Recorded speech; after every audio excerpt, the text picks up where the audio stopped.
Good afternoon, friends, especially those of you that are just who are subscribers, because you can see me. Those of you who aren't, you'll be back in a minute.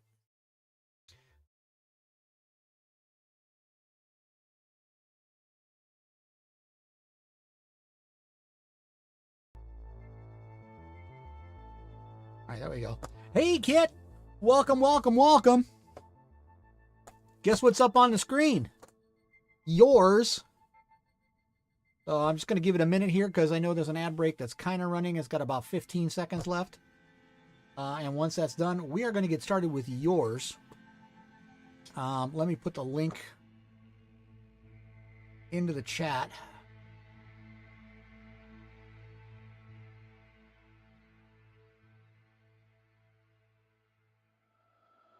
There it is, my friends. There's a link to Kit's article here, the tortoise slice. I mentioned before I'm doing these circle things. Found a flavor that I really am not fond of. Yeah, it kind of sucks.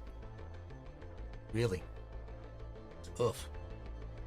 I'll drink the whole thing because I want to waste, but this will slow my consumption down quite a bit. All right, so we're a couple minutes after the fact. About that time to start things up. Let me adjust the microphone just slightly here. And let me reduce the volume of the music just a little bit. There we go. All right. So here we go. This is from the world of Wizard's Peak. That's Kit's. Oh, excuse me. That's Kit's world. And this article is Tortoise Slice. A slice of steel, stone, and hex crystal. The northwest canton of the Kernel Concordance Zone, the Tortoise Slice, takes its name from the famous moving city of the dwarves known as the Tortoise. Hexworms pupate here, leaving behind cocoons full of hex crystal, world's most valuable resource. Members of the Tortoise Conclave become richer than their mountain cousins as they pour their wealth back into technological research. Instructor of recruits. I have no quarrel with the Earth Dwarves of the Tortoise Slice. They're way less snooty than their Highland cousins. I know a lot of people like to go there for fancy Maharlatek gadgets. Don't you forget that psychic beer was first brewed by a crazy Earth Dwarf. Despite all their new gadgets, they still make the best axes you can find. They have not forgotten the Song of Steel. Sergeant Killflayer. In the northwest region of the zone, the dwarves, halflings, and allies mine hex crystal and research new Maharlatek technologies. Their control and command of Magitech devices gives them a powerful voice in the Concordance for survival. When the dwarven kingdoms were given a stake in the zone, haughty mountain dwarves sent poor and low-caste dwarves to the lowlands to dig in the dirt. Calling themselves Earth Dwarves, these exiles fought and died in the Far War. Afterward, when the generals and Grags returned to the highlands, the veteran Earth Dwarves were given plots of dirt that their betters had no desire for.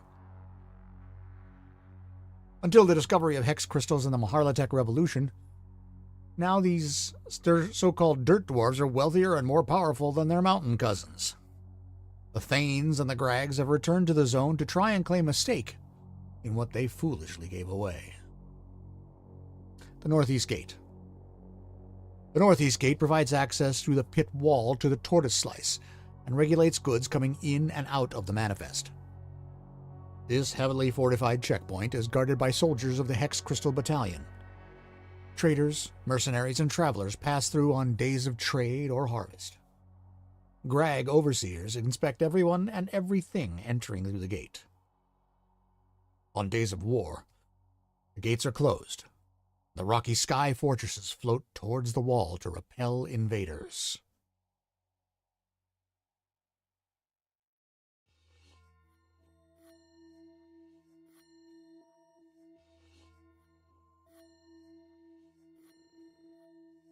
I scanned the horizon, watching for dark wings. Today's manifest had delivered a towering green forest. The surveyor of worlds had declared a day of harvest. Salvagers entered the Quirinal pit, axes and saws in hand. They would take their share of the zone's toll before the manifest returned to its home world. The air thrummed with grinding steam saws and the distant hum of starships ferrying lumber. Beside me, Greg's Skinfinger hacked dustily into a stained handkerchief. He tracked every crew that passed through the northeast gate in his ledger. The black-clad dwarf ensured that all tariffs and duties owed to the conclave were recorded in perfect detail. And I saw it. The crow I've been waiting for. I exhaled, steadying myself. Then began the words of the red triangle to fortify my mind. And I nudged to Greg. Mercy is returning. The human-sized crow wheeled down to the pit wall where I stood with my duty partner. Scout Sergeant Alvin Mercy, Ryder, slid off his mount, lazily saluting. Lieutenant Irontooth, Greg. Keeping the wall safe for the Concordance, I see. Mercy's expression didn't change.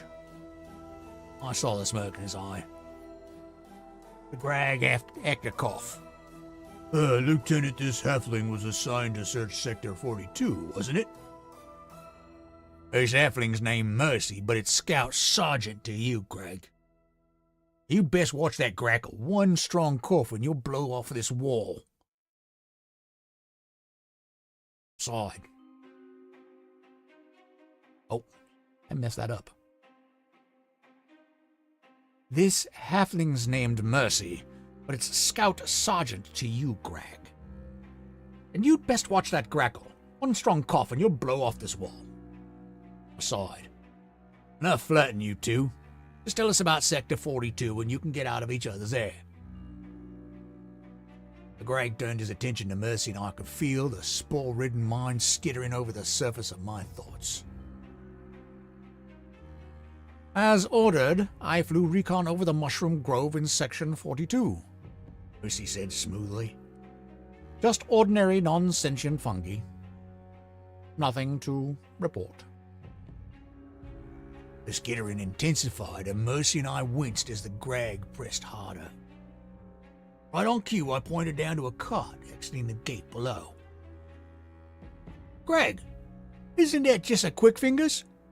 I think she's trying to run Psychic Beer under those cabbages. Greg lurched, leaning over the wall. Check those cabbages. Mercy winked, shot me a quick salute, knocked back onto his mount. And he was gone, heading to the scar.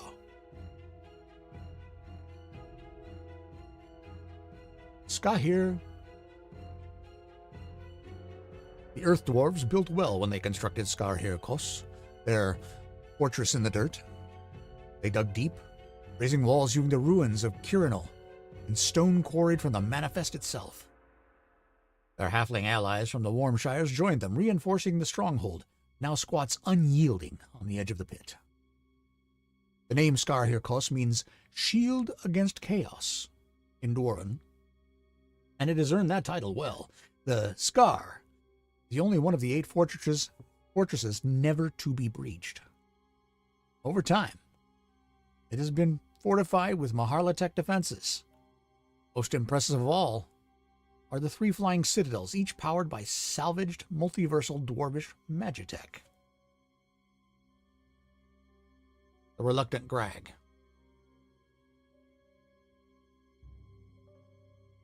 I swore my oath in the deepest halls. I thought I knew what my life would be.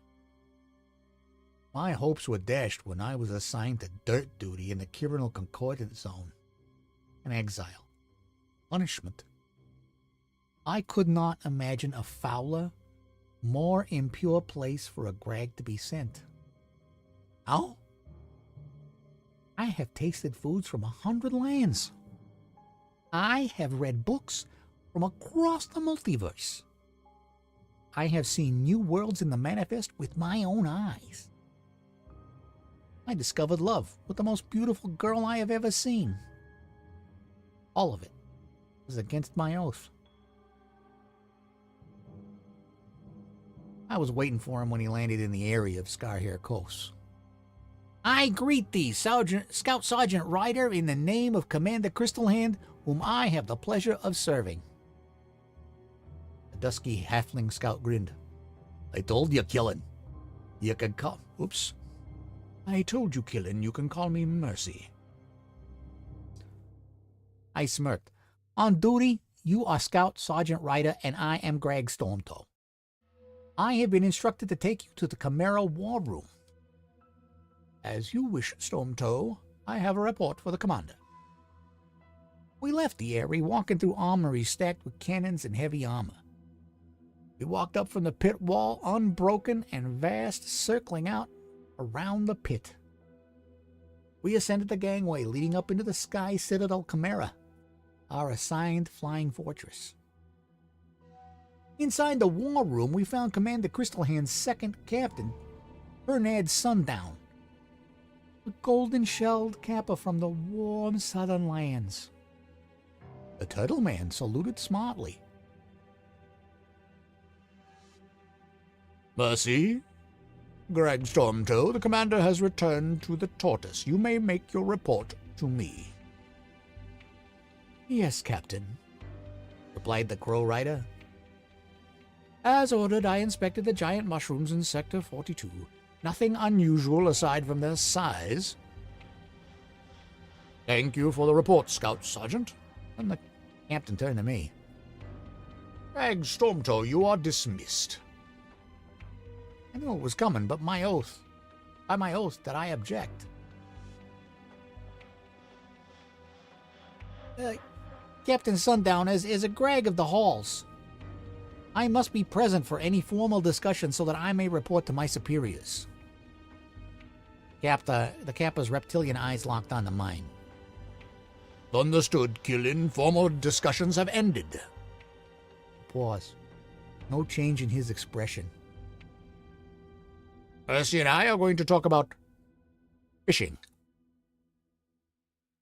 Fishing, I thought to myself. Go on. See your little green friend. Chastised, I saluted and backed out. Their whispers followed me. I fled to the arms of my lover. I have never been happier.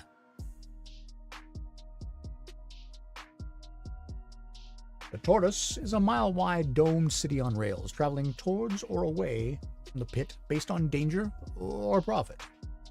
Its daily position is set by the Tortoise Conclave's mysterious formula. Built as a fortified embassy city, its engineers convinced the Conclave to raise its walls into a dome, shielding it from aerial threats. As salvaged Magitech and Hex crystals revealed new possibilities, they took the next step, setting the city in motion. Literally.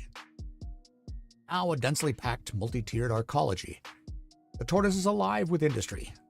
Its bustling corridors are filled with dwarves, halflings, and kappa. The latter were drawn to the city by curiosity. They found their patient, hard-working natures were a good match for the residents of the newly named Tortoise Slice. The most sought-after quarters lie deep inside, closest to the ground. Higher levels up, the shell house house the poorer residents.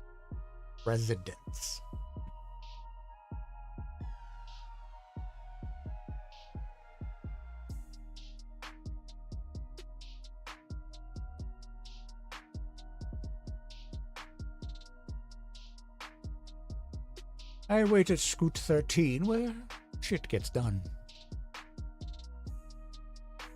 Oh, nope. Come up with a different place. I waited. Scoot 13 where shit gets done. I saw his crow land on the Scoot 8 spike. I figured it'll take him a half hour to wade through the crowd to get over to me. While I wait, I get to work. Most folks think of the Tortoise Slice and picture Hex crystals, heavy armor, and flying citadels.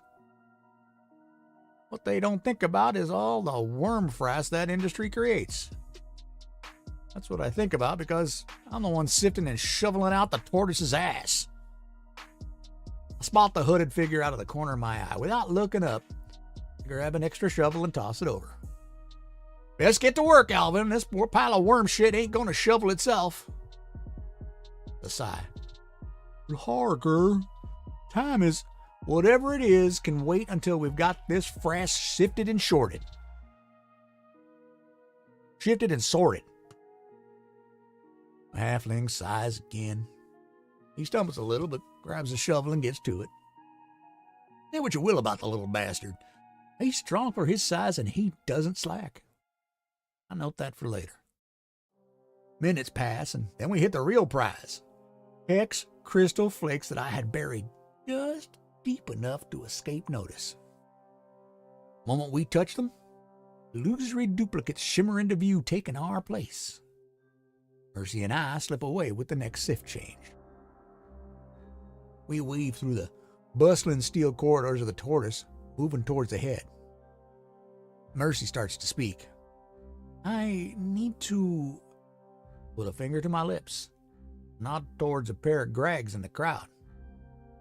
Oh, there could be ears or minds listening.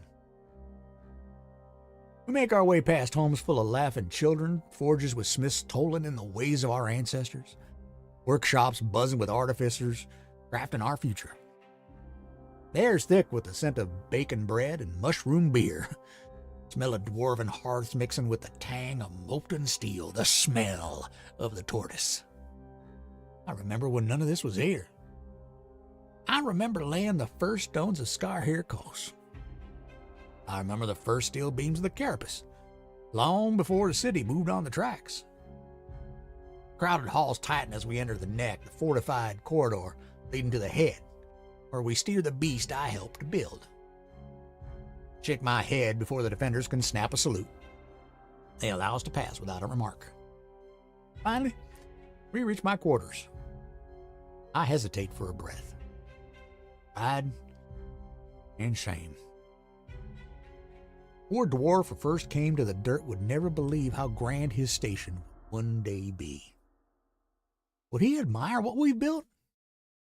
Curse what we become. I push the thought aside. Inside my shielded office, I turn to the scout sergeant. Mercy, your report. Commander Crystal Hands, your intelligence was correct. I found a little brother right where we suspected it would be. This one is already corrupted and we'll have to destroy it. A nod. Did you get a sample? Yes, sir. The damn thing has been trying to get into my brain the whole time. Good job, Mercy. I'll send Captain Turnat out to do the job. Take it to your mother and father. Mercy, get that thing away from you. Farge McDraken. Built around the outer ring station that serves the tortoise slice, Farge McDraken's true wealth lies underground. The Grags serving Thane McDraken. The Grags serving Thane McDraken discovered caverns ideal for mushroom farming and quickly seized the opportunity. They imported fungi from the Iron Spike Mountains, becoming the first slice to grow their own food after the catastrophes. They beat even the elves by decades. Their farms are worked by prisoners, sentenced under harsh and fabricated laws to keep the labor force full. Over time, mushrooms mutated in the magic-rich dirt of the zone, creating new and profitable varietals. The greatest discovery came with hexocybin mushrooms, the main ingredient in psychic beer, a brew that became one of the tortoise slice's most lucrative exports.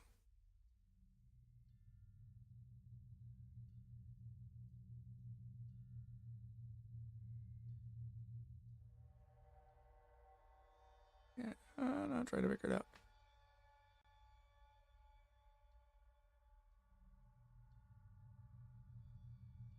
I keep sombre, skimming the Kirinal River, staying out of sight. No train, no travelers, no eyes on me. Once we reach the outskirts of the Fage, we land. Go on, girl. I'll meet you at home.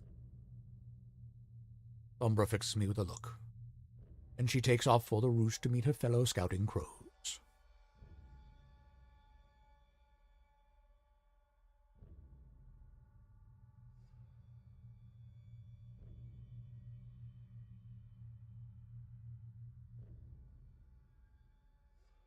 Is this Mercy? Am I reading Mercy right now?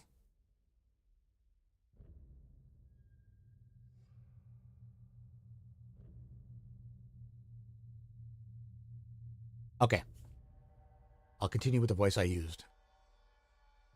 I keep Sombra low, skimming the Kernel River, staying out of sight. Trains, no travelers, no eyes on me. Once we reach the outskirts of the Forge, we land. Go on, girl. I'll meet you at home. Sombra fixes me with a look, and she takes off for her roost to meet her fellow scouting crow. I pull my hood up and walk through my bustling hometown. I smell my favorite bird mushrooms, but I don't stop. I have one more errand to run. Dane McDraken's prison and brewery is full of light and activity. From a distance, it seems to be a normal workplace. You can see the workers going in and out, but if you know how to look, you can see a thickness in the air. Walls breathe on their own.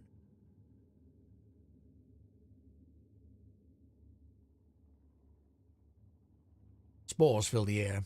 The workers all move a little too smoothly. Their eyes don't blink. Their working caps are covered in colorful mushrooms. They move as if they share one mind. The thing in my pouch stirs as it senses its siblings. I hear it in my mind. Eat me. Let me be part of you. I whisper the words of the red triangle. The voice claws at my thoughts, desperate to be consumed. I grit my teeth and force it out. Vision clears. My head is mine again. Just a few steps more. A great oak tree stands outside the gates of the brewery. The air around it is clear. The weight in my head lifts. The voice in my pouch goes silent. I approach the oak that guards us from the thing in the brewery. Oak Father, I bring you mother news from the manifest. You and mother news from the manifest. The face that was always on the tree became visible as the oak opened its eyes. Hello, little Mercy. As always, it is good to see you. My love, wake up, little Mercy is here to see us. A knot in the bark opens up, just wide enough for a halfling to fit through. Squeeze in. I became a crow rider to be in the open sky. These tight spaces make my stomach turn, but I persevere. I pass through to the oak heart, a space larger on the inside than the outside. Inside the air is also thick with spores. These feel different. Bark pulses with life. A fungal colony, the myconid mother, embraces the great oak's wood. The sample I carry hums, and the colony around me responds. 100 eyes open all around. Sad voice says, You chose correctly, little Mercy. You always do. Mother, it is as you suspected. One of your siblings rouses in the manifest forest. The matriarch was there before me. I could only save this little one. Amanda has sent Captain Kahuna to deal with the rest. I take the red-capped mushroom out of my pouch. It cries. Whether in sorrow or joy, I don't know. The tree trembles as Oak Father and myconid mother weep. Oh, my poor brother. Oh, my poor brother. I pray that the Kappa captain is merciful.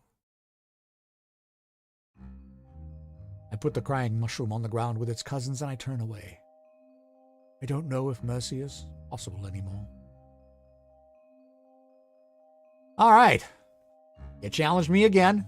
Not necessarily with the number of voices, but just recognizing which ones they are. So, you have a passion for that. Welcome, Raiders. Sorry I didn't give you a good greeting to start with, but I was in the middle of it. So, welcome, Sable. Welcome, Dark and Faye. Welcome, Fantasine. You are quite welcome, Kit. I hope I did it justice. Yeah, I know. Well, the switch up is the fun part. For me, the only one that gets me is when I'm like, oh, the wrong voice. When I realize it about 3-4 sentences in and go, I'm using the wrong voice. But hey. And yes, telling me that Mercy was more of like a Django character at a time would have helped. I give him his own personality. My spin on it.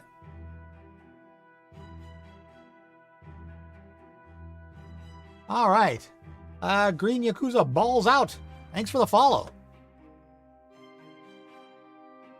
All right. So.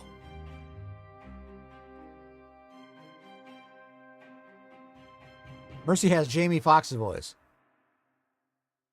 All right. And see, now I would have had to listen to Jamie Foxx first before I could really do it right. That was fun, though. I always enjoy your stuff. If you are in the chat or if you are watching, be sure to go into my Discord and drop any of your articles, any of your stories into the Showcase Request channel. Oh, you're welcome, kid. Drop your stuff into the Showcase Request channel. Join my Discord. Link is there. And I am happy to read them. Kit dropped it in over the weekend, I think. Over last weekend. And, you know, you can drop it ahead of time. I don't have to have it, you know, right this minute. Although I'll read it if I get it right this minute. Because Kit's was the only one submitted this week. But we need more of you. We need more of you. I can keep reading Frankenstein, but, you know, more of you. I got 21 minutes to the next ad. So, Sable, if you're still there, how was your stream? How are things going? How's Aaron's foot? Well, his toes. By the way, there's a little chance at Sable Showcase Live this week. Oh, Writer Greg, yeah. I think life has gotten complicated for Writer Greg. And I totally understand that. That's why I took a year and a half off. There is a slight sliver of a chance that this will turn into a happy hour later on. Slight slim chance. It's going to depend on Mrs. K's mood, because she's having to drive home in the rain on a Friday before lots of kids go on spring break.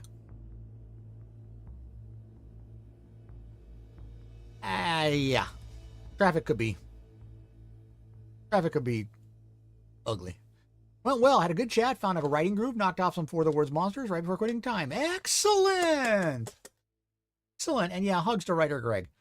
Look, all of us go through those times, right? Happy hour. Yes. If you have not been to a Kahuna happy hour, you'll enjoy it. You'll if you haven't seen Mrs. Kahuna before, you know, you'll see her. Green stick fracture in 3 places. Jesus! In a metatarsal. He's wearing a boot and had an appointment. Oh, man, that hurts. That hurts thinking about it. Oh. But yeah, Dark and Faye. And tell Aaron, you know, knock it off.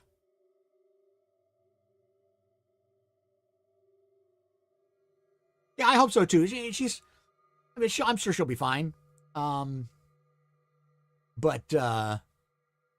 yeah, Mrs. K just loves to jump in, and well, I shouldn't say she loves to. It all depends on how tired she is when she gets home. And if so, then she jumps in, we pull up her chair, and she kind of takes over. I just sit here and be the straight man for Mrs. K. And get, you know, destroyed. More chaos! Atara, welcome! Sorry, I had the sound muted while I was reading.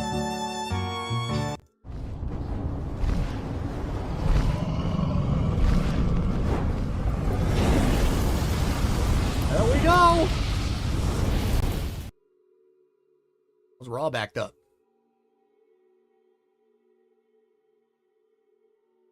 You say my name wrong? Or you say Atora's name wrong? Am I saying it wrong? Am I saying Atora Ru wrong? Because if I am, for God's sake, correct me. I mean, jeez. I got it right. Okay, cool. Yeah, you know, totally get you, Faye. Pronunciation can be a fun one. Atora Ru. Yeah. The old walk-on system. Don't hyper-focus on it. Not going to hyper-focus on it. But if you had one and you want one, drop your info into, drop what you want into the Chat with Kahuna channel. And I will recreate them. I still have some of the files. I've been digging through. I just came across that my Google OneDrive has so much stuff on it that I didn't even know was there, that I didn't know how to get saved there. It got backed up there. So, you know, I may find your stuff if I have it, I can make it ahead of time. If not, let me know. The whole thing is a title. Well, yeah, kind of like Kahuna. And, you know, I'm totally good with Kahuna. What did somebody pronounced it Kahuna the other day with the emphasis on the first syllable, and I was like, okay, well, if you want to call me Kahuna, that's fine. I understand what you're saying. It means first mage wizard in Dunulian. Dunulian. Am I saying that right? Dunulian. That, you know, that's the thing about reading fantasy stuff, especially voice acting it. You kind of start to get a knack for just pronouncing Denullian. Denullian, okay.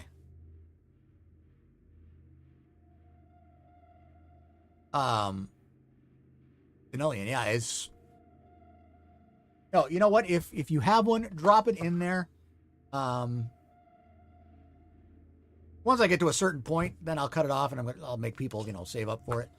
But right now, if you want a walk-on, you just need to drop what you want into my Discord, into the Chat with Kahuna channel. I realized I forgot to do something today. I forgot to promote the stream. Oh well. Well, they have characters I named, and then also realized I had to pronounce them. Yeah. Like you just... you drop a few consonants and a vowel or two. Just drop it. Like you take a Scrabble... bag of Scrabble tiles and take out the first 7. Dance off. Previous dark time. In the previous dark times. Speaking written language is fun. Yeah. Yeah, you just take Scrabble tiles, drop them on, and there's your name. Yeah, I think it was... yours was the dance off from Guardians of the Galaxy.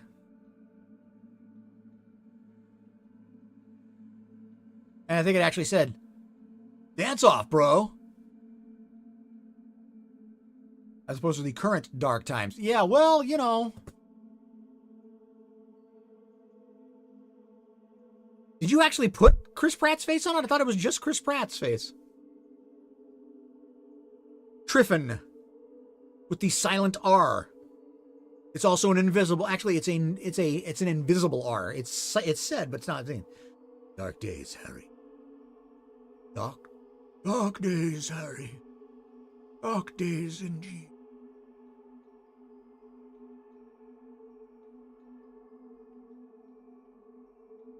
It had your face on it. All right. The habit of putting how to say words in front of the book when I'm using fun names. You know what? Anne McCaffrey did that with some of her novels. Had like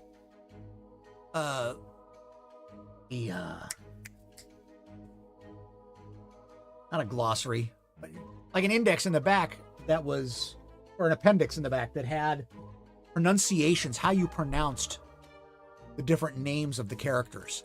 And you know what? I think that's ingenious. Front or back. So people understand. Yeah, Tolkien did do it too. Yeah. And Tolkien needed it. I think it's an awesome way to, especially if it's in the front, to introduce people into the world and let them really assimilate, let them feel like they understand it because they can pronounce names. It's a weird thing, but let's face it, you feel bad or awkward when someone else says it and it's not the way you said it, and you're like, did I say it wrong or did they say it wrong? Which one's... The author tells you, you're good. Yes. Nor.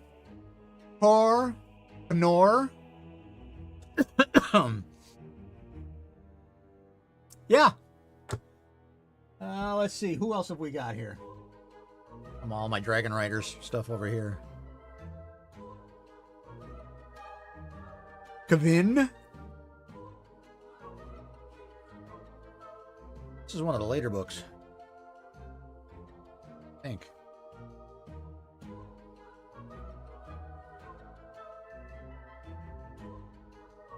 Maybe not. Yeah. Tread. To red. Yeah, you have to pronounce it. You're supposed to pronounce the T separately. Yeah, maps are good too. He was a linguistic master. I think he was a little off his rocker a little bit, but, you know, he was an author. He's got to be off his rocker a little bit. And we've got 11 minutes for the next ad. I'm going to let the ad run because that way we can go to probably close to the end of the stream. Nobody knows who's sane. Exactly. How can you be a writer and be totally sane? You can't. Maps are hard to do. And all the best writers are a bit nuts, to be fair. Maps are they can be, but they don't have to be. I like to think of it as if just you, were trying to tell someone how to go, draw a map. That's good enough. As long as they can get there, that's good enough. You can always fill it out with more crap, but you know. For Pern, you just take the consonants out of the first syllable of your name. So you'd be Ktofer. So I'd be Kahuna.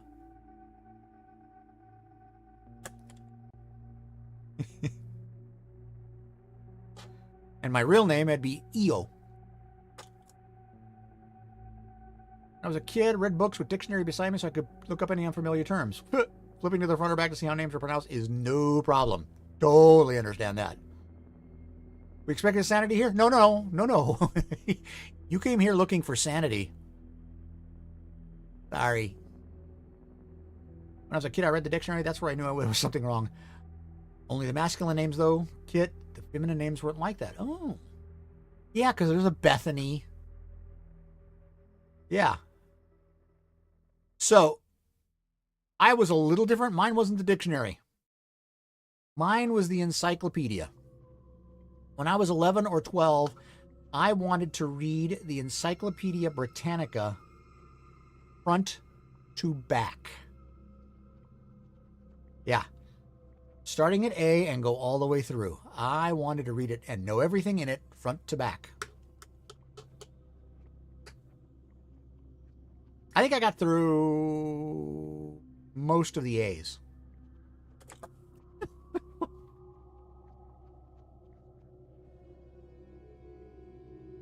And the Bible.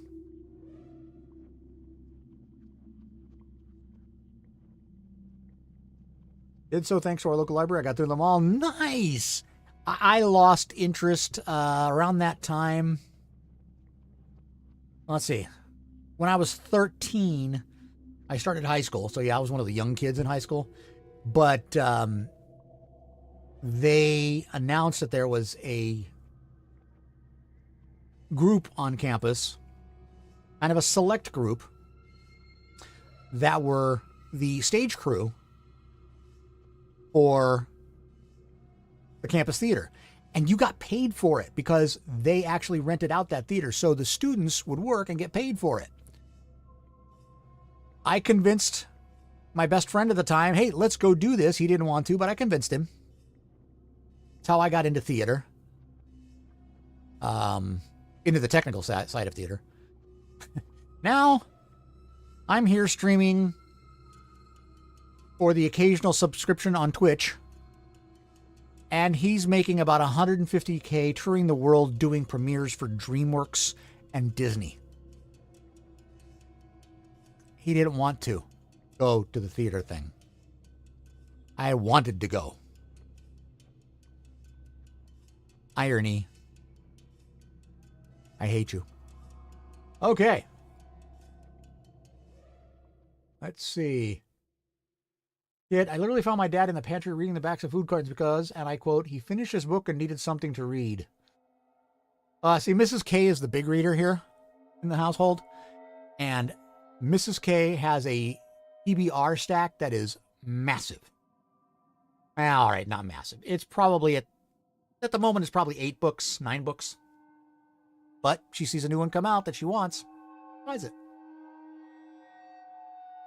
13, I think you discovered something else at that age. No, I bloomed early as well. Read encyclopedias too. We got them from the local store, 1 each month, and how much my mom spent in the store. For how much my mom spent in the store. Wow. Oh, yeah. When the grocery stores did that. Yeah, I remember. You could do it that way, or you could do it with stamps in some of the stores. I read the Bible through as a teenager because I wasn't raised in a Christian house and wanted to know what everyone was talking about. Okay. Whereupon I discovered most people have no damn clue what's in it, and the ones who do only seem to memorize specific passages. Yes, specific passages, and sometimes specific parts of specific passages. Just the ones that support what they want to push on everybody else. The only part of the Bible I couldn't finish was Revelation because it made the precogs worse. Ooh, okay. I read parts and never found anyone that could answer my questions. My favorite Bible is from the 1860s. It's one of my treasured books. Very different from what's in them today. Yes, there have been so many translations, and I'm going to call them transliterations.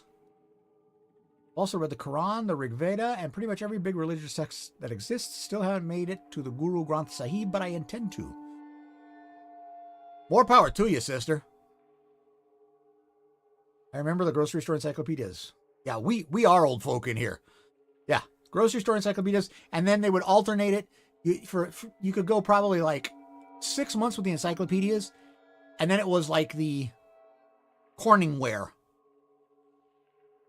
that you could get, or it'd be pots and pans. I remember all that stuff.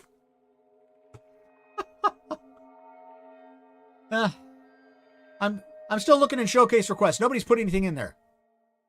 Get with the program. Bringing back some memories. Yeah. I read the original Hebrew using a Jewish friend to help translate it. That was a fun project. Yeah. Now my parents got dishes. You know what? Yeah. They should bring something back like that. You know? I know you Canadian folks, don't buy our stuff. I'm in total agreement with that. Don't buy our stuff. And Americans are going to have a hard time. Grocery stores would be smart if they figured out a way to bring back that stuff. You spend money in our store, you get those perks.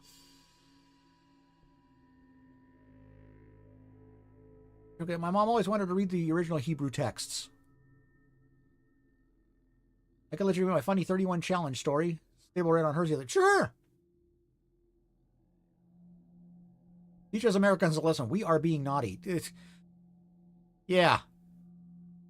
Naughty's a very generous way of putting it. It's full of grammar and spelling mistakes. That's okay. No, I support it wholeheartedly. Wholeheartedly. Hey, Bree, welcome. Bree is in the chat. Mixed feelings about small creators, though. I don't want to push someone who sells on Etsy. I'm after the big companies. I understand that. And you know what? Boycotts, to me, are a personal thing. It cracked me up that, I don't know how many of you follow me on Threads. I know Kit does. But I posted something on Threads the other day because the orange guy said something about collusively boycotting, and I thought to myself, that, Donald, is exactly what a boycott is. That's how it works. We collude and we decide together to not patronize an individual or a company or a country. Choice. And so I'm totally okay with Canadians doing that. You know what? It's your choice. And do it however makes sense to you. You don't want to boycott a small creator because they really have nothing to do with it? Do it. Try to see if they can find a way that doesn't go through a big company to send it to you. Whatever you need to do, do what makes it work for you. That's the way I see it. Okay, so Atora has put one in. Let me click on that to bring it up. Yeah, don't buy from big corporations. Individual people are not the issue. I've been enjoying the weather here today. It's 75 degrees in Minnesota, but we're supposed to have snow tomorrow. I'm on Threads, but you're not on it. Yeah, you're not on Threads as much. Can't see the show. Don't worry about showcase redeems. Just drop for right now. Look, I get maybe half a dozen of you at a time right now. It's not a big thing yet. It's going to take a while for things to get back up there. So throw it into, if you want to do it while I'm off stream, throw it into the showcase requests on my Discord. Heard Target lost a lot. Target is losing big time. Then again, there is maybe one time a year that I used to go into Target, and that was when Mrs. K was teaching, and we would go in to pick up teaching supplies for her. And that's about it, and I'm done with them. Do a side house for proof works, make ends meet. I'm nothing at all against. Yep. No, and you know what? I think most Americans have nothing against Canadians doing what they're doing. Remind yourself this whole mess on tariffs and such will eventually pass, and hopefully, man, I hope you're right. Let's start my love virus story soon. Cool. All right, there's an ad coming in 30 seconds. 3, 0. So when it starts, after we come back, we will do a Taurus. I tell you, I want to decide to do. You just I want to do freelance trading. I saw you. I think you mentioned that something in one of the other streams. Yeah, go for it. This will bring back the small local stores. Broke my heart with every local closed down when the big box stores moved into my small town. Yeah, I mean, I don't know how many people are going to boycott Walmart successfully. Target's kind of an easy one because it's more expensive than Walmart for most folks who go to Walmart. So, Walmart's going to be a tougher one to boycott. But I'm doing that as much as possible as well. And I've tried to do it with Amazon. I think boycotts likely to cause much long-term damage. Use a brand. 1 for 31 is count, right?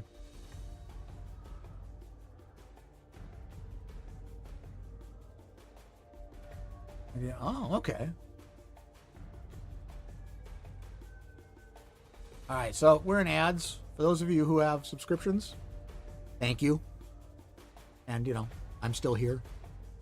Sable says, I don't think the boycott's likely to cause much long-term damage. We'll forgive that stuff. I'm not worried about the Canadians. I think Canadians are going to be fine. Because anything that they were getting, Canada, they can get anywhere else. Years ago, turned off my Amazon Prime this year, staying away from Target. Too cheap for me to boycott for long. The only places I can afford to shop. I get it. Ads are done. Man, that was quick. For some of you, I think. Wow. Still tells me we're still in ads, but yeah. So, what I was saying there was that for Canadians, I'm not worried about you guys. You guys are going to be fine because whatever it is that you can't get from the U.S., you'll find somewhere else. You'll find another source because the world exists. But if this administration keeps up what they're doing, Americans are going to have a hard time finding things. You put a tariff on China, how much of the stuff that comes into this country comes from China? Hello, Walmart. Oh, ads still have 2 minutes there. Okay. Anna Torres back. All right, we've got 57 seconds. So, yeah, people got to do what they got to do. I can't entirely avoid it. Yeah, I do my best to avoid it. And I shop around. Luckily, the two stores we frequent the most are Costco, who has a great DEI policy, and they just gave all their workers a raise. So the average worker at Walmart now makes $30 an hour with awesome benefits. And then Winco, which is employee owned. And from what I understand, they treat their employees well. Costco. Yeah. Costco's started to paying $30 an hour. I keep trying to get hired there, but apparently they don't want old guys. All right. The ads are back. Shop locally where I can. Try to support independent. The rest, there are a few things I can't avoid Amazon for, though. No, seriously. Costco's a decent company. They treat their employees well. And I'm on $30 an hour is their base wage. $60K a year if you get full time. Yeah. Exactly. This is a self-care issue. We need to give ourselves space. Room to do. Renewing our Costco card is on my list. Yep. They're good peeps. All right. While the rest of you look for something for me to read, we will go into a Torah's 31 for 31 story. The genre is murder mystery, and the item, a small piece of amber with an insect inside. Gessel was quiet as the captain of the guards. Thomas Ironfist made his way into the east wing to check on the queen. What greeted him was a scene of pure horror. Queen was spread out on the floor with her legs at an odd angle. He rushed to her side and bent down to check her pulse. Nothing. He cursed under his breath before pulling the bell rope next to the bed, alert one of the servants for the need of assistance. The servant arrived quickly, and the captain of the guard told her to alert the guards and sound the alarm. He then went back to the queen, looking around for any clues. First thing he noticed, that her amber necklace missing. Genre time travel. Item, a blood-stained note. As he continued to look around the room, he found a note with bloodstains on it, hidden under the bed. He gave a deep sigh as some of the other guards arrived, along with the royal mage. The royal mage gave a deep sniff before saying, "There's magic at work here. I can smell the afterscent. What have you found, Captain?" Thomas gave a rub of his chin before stating what he had observed so far. "I haven't touched the note. I was hoping you'd be able to glean something from it with your scrying powers." The mage gave a nod at that. "I can certainly try to, though if the culprit is magical in nature, they may have already thought of a way to hide my sight from me." "It's a risk we'll have to take," Thomas replied. "We can't tell the king we have no clue who did this when he finds out. That would lead to us losing our jobs at the very least." Mage swallowed deeply This is true. I can't believe anyone would be this brazen. Let me look at the note. Mage lifted the note gingerly. Even with the blood, the words were clearly visible. He frowned. It wasn't a language he was used to reading. To the untrained, it wouldn't mean anything.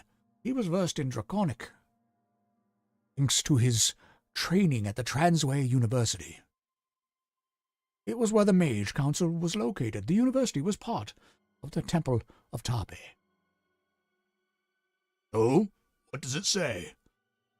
Thomas asked curiously, given he couldn't read it. Mage licked his lips. It says that whoever did this was a scholar and well-learned. It is possible this was a fellow mage.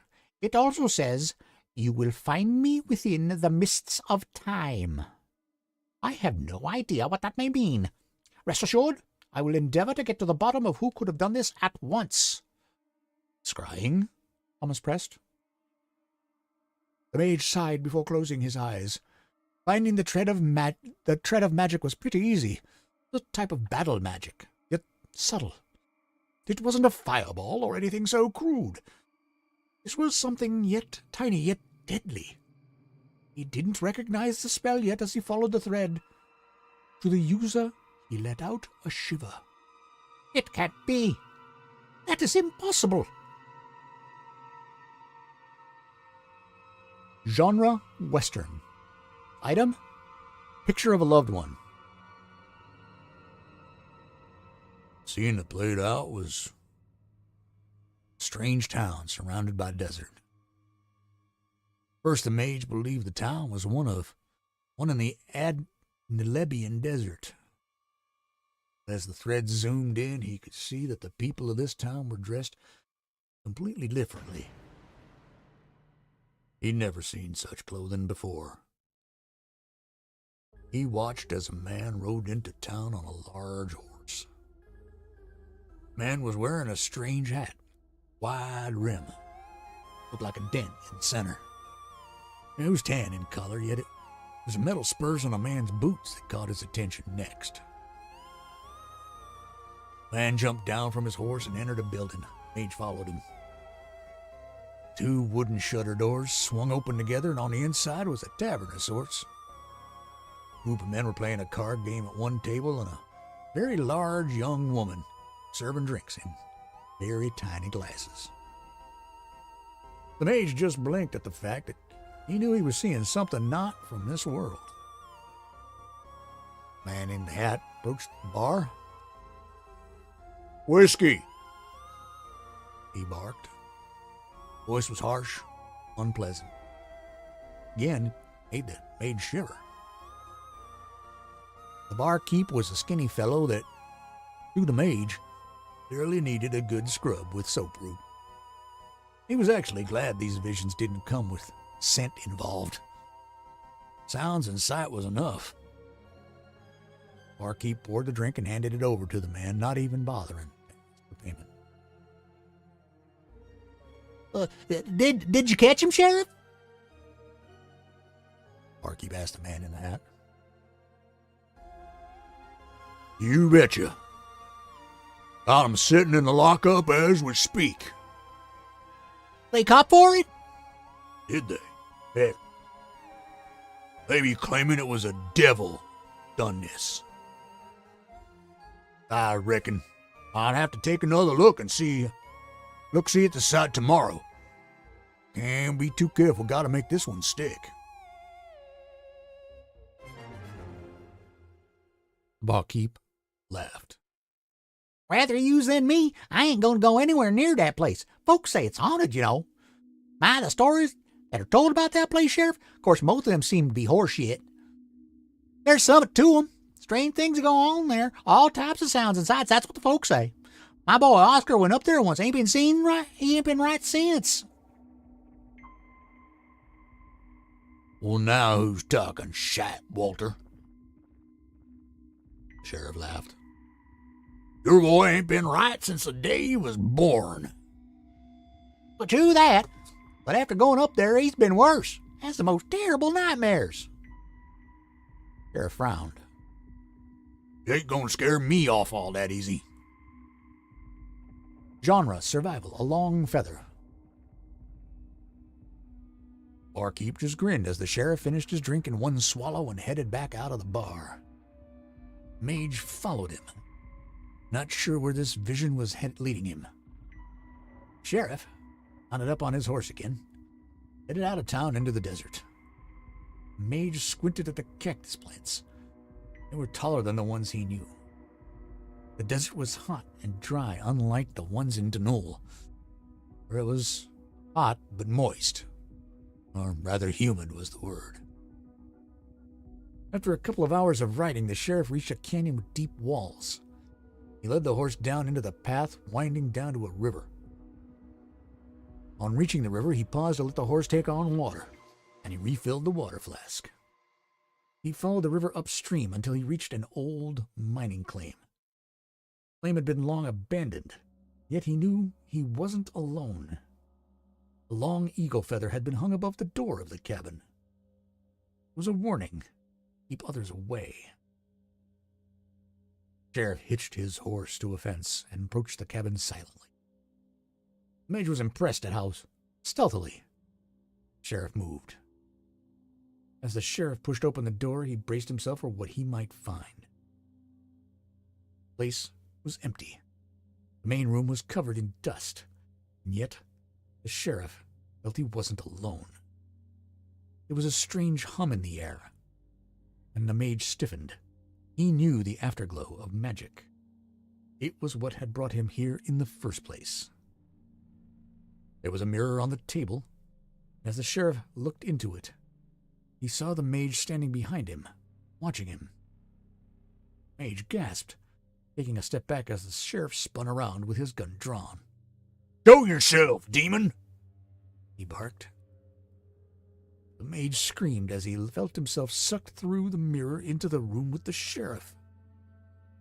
Yet, as he appeared, he soon came to the conclusion he wasn't solid. What are you? The sheriff demanded. Who are you? The mage blinked before attempting to answer. My name is Tiffin. Triffin. Sheriff frowned. He'd seen the man's features move, and yet the only words he'd heard was Triff-Ann. He assumed that was a name. He repeated it carefully. The mage nodded. Yes, Triffin. That's almost right. You're a sheriff. Sheriff frowned even more. It was hard to understand his being. You a ghost or a spirit? What are you? I guess you could think of me as spirit. I'm certainly in some astral form. Genre, hard sci-fi. Item, mask.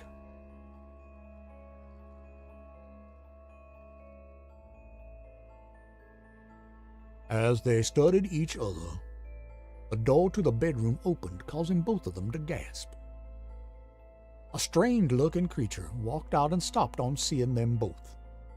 It was recognizable to the mage as a lichen, yet the sheriff had no clue what it was.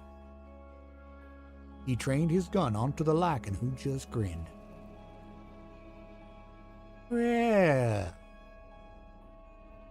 Well, this is a surprise, he spoke calmly.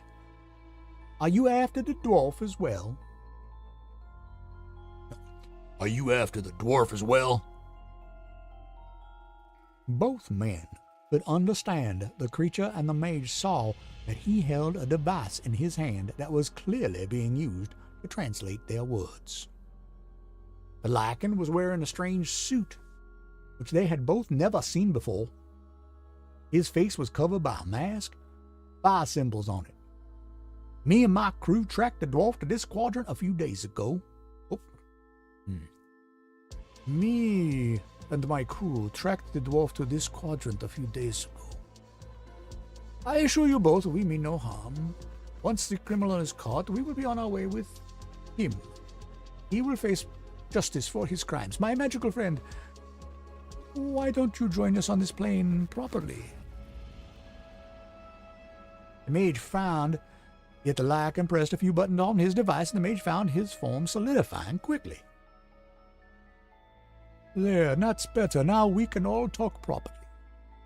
My name is Loop, and you are the local law enforcer, are you not? Sheriff gave a swift nod at that. All of this was becoming a little too weird for his liking. That I am. Sheriff Andrews is the name.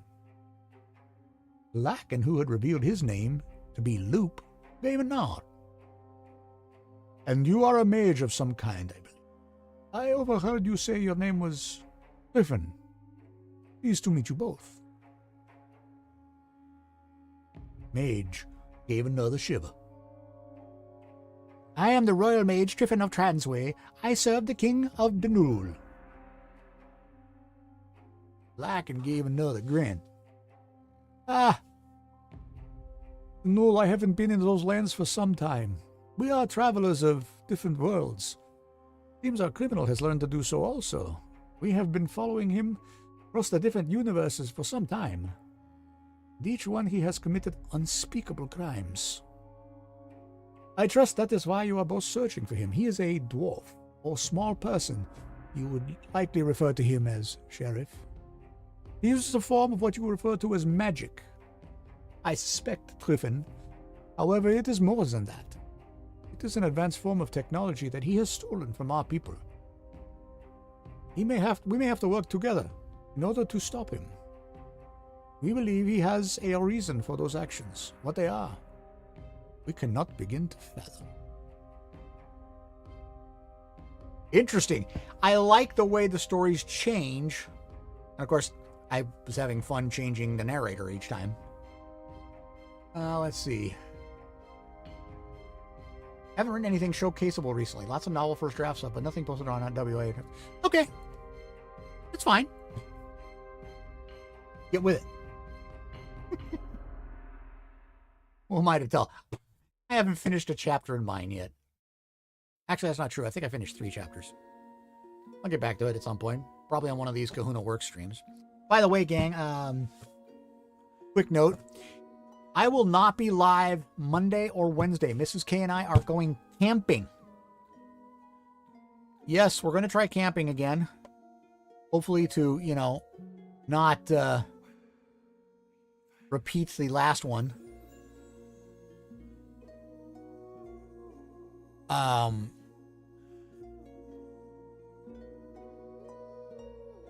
Yeah, the last one was kind of miserable and we didn't stay even 24 hours. This one, Mrs. Kahuna picked where she wanted to go. I found a campsite there. The only hitch is there's rain in the forecast up to about 10 a.m. the morning we arrive. And then it's clear after that. It's going to be cool. The highest day will be about 60 degrees, and then the lows will be in the mid to low 40s at night, which is actually really nice camping and campfire weather. But I'm just hoping our campsite is not too soggy for us to do it. Very much a zero draft. Been fun to do, though. You know what? I like it. It's got some interesting stuff going on with it.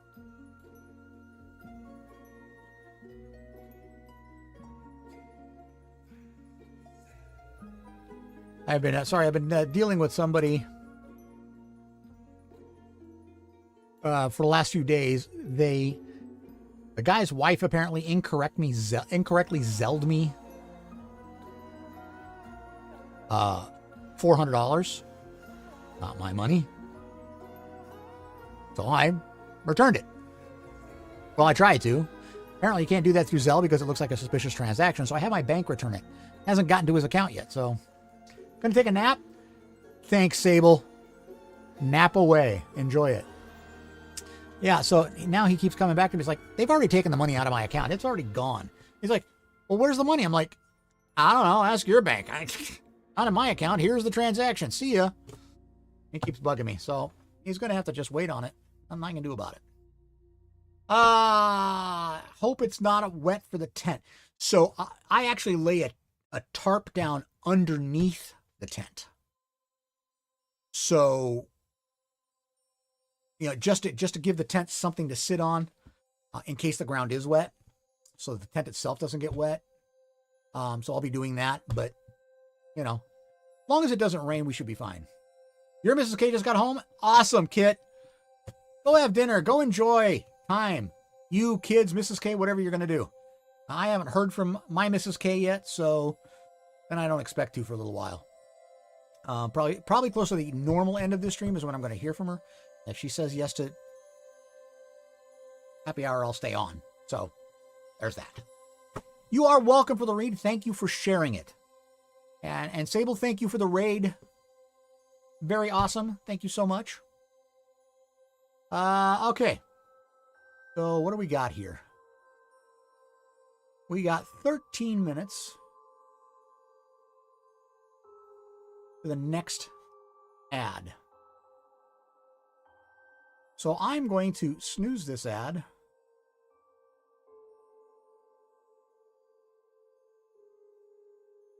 Now there's 18 minutes. So that should get me through a chapter, I think.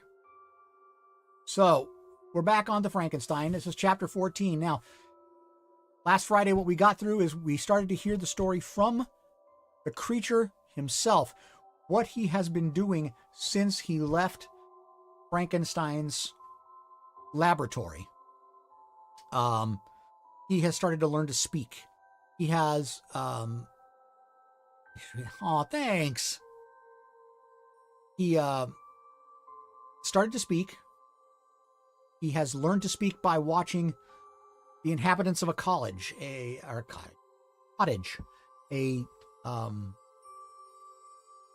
old blind man, his daughter, and his son. And he's recounting how he has watched them, how he has tried to help them by gathering wood for them after dark, and they have no idea where it comes from. And so the most recent thing was that a young woman, which the son calls his Arabian, has arrived. She doesn't speak their language very well. They don't speak her language very well, but they're learning. And as they are teaching her the language, the creature has begun to learn language as well. So that's kind of where we're at.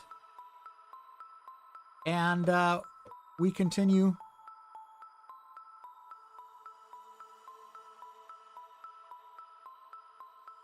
We're just going to continue with the story. Chapter 14.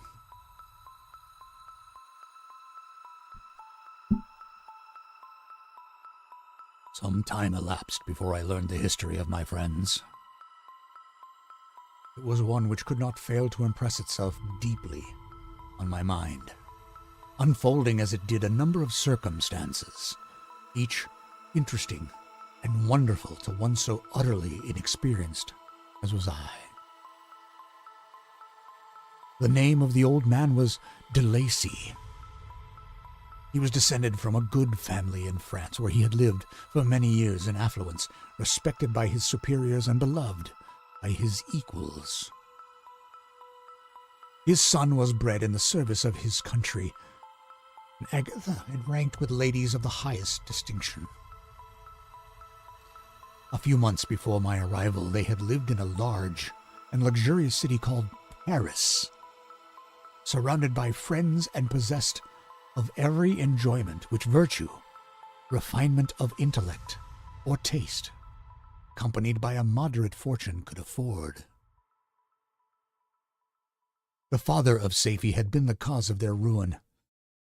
He was a Turkish merchant, and had inhabited Paris for many years when, for some reason which I could not learn, he became obnoxious to the government. He was seized and cast into prison the very day that Safie arrived from Constantinople to join him.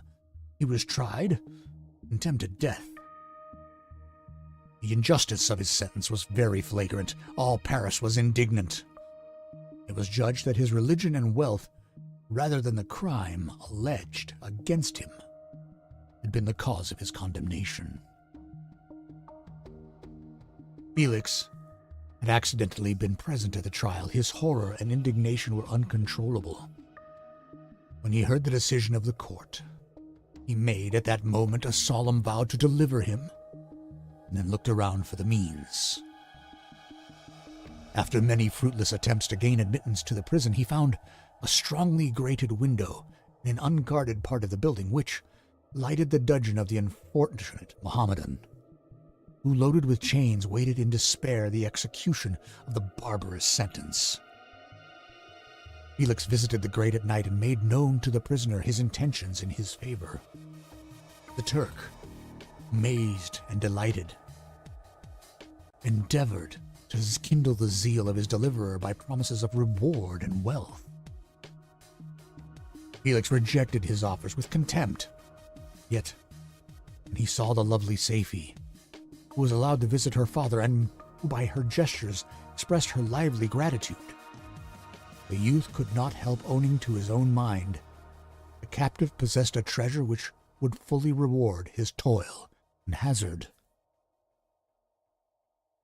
The Turk quickly perceived the impression that his daughter had made on the heart of Felix, and endeavored to secure him more entirely in his interest by the promise of her hand in marriage so soon as he should be conveyed to a place of safety. Felix was too delicate to accept this offer. Yet he looked forward to the probability of the event as to the consummation, his happiness. During the ensuing days, while the preparations were going forward for the escape of the merchant, the zeal of Felix was warmed by several letters that he received from this lovely girl, who found means to express her thoughts in the language of her lover by the aid of an old man, a servant of her father who understood French. She thanked him in the most ardent terms for his intended services toward her parent, and at the same time she gently deplored her own fate. I have copies of these letters, for I found means, during my residence in the hovel, to procure the implements of writing. The letters were often in the hands of Felix or Agatha. Before I depart, I will give them to you.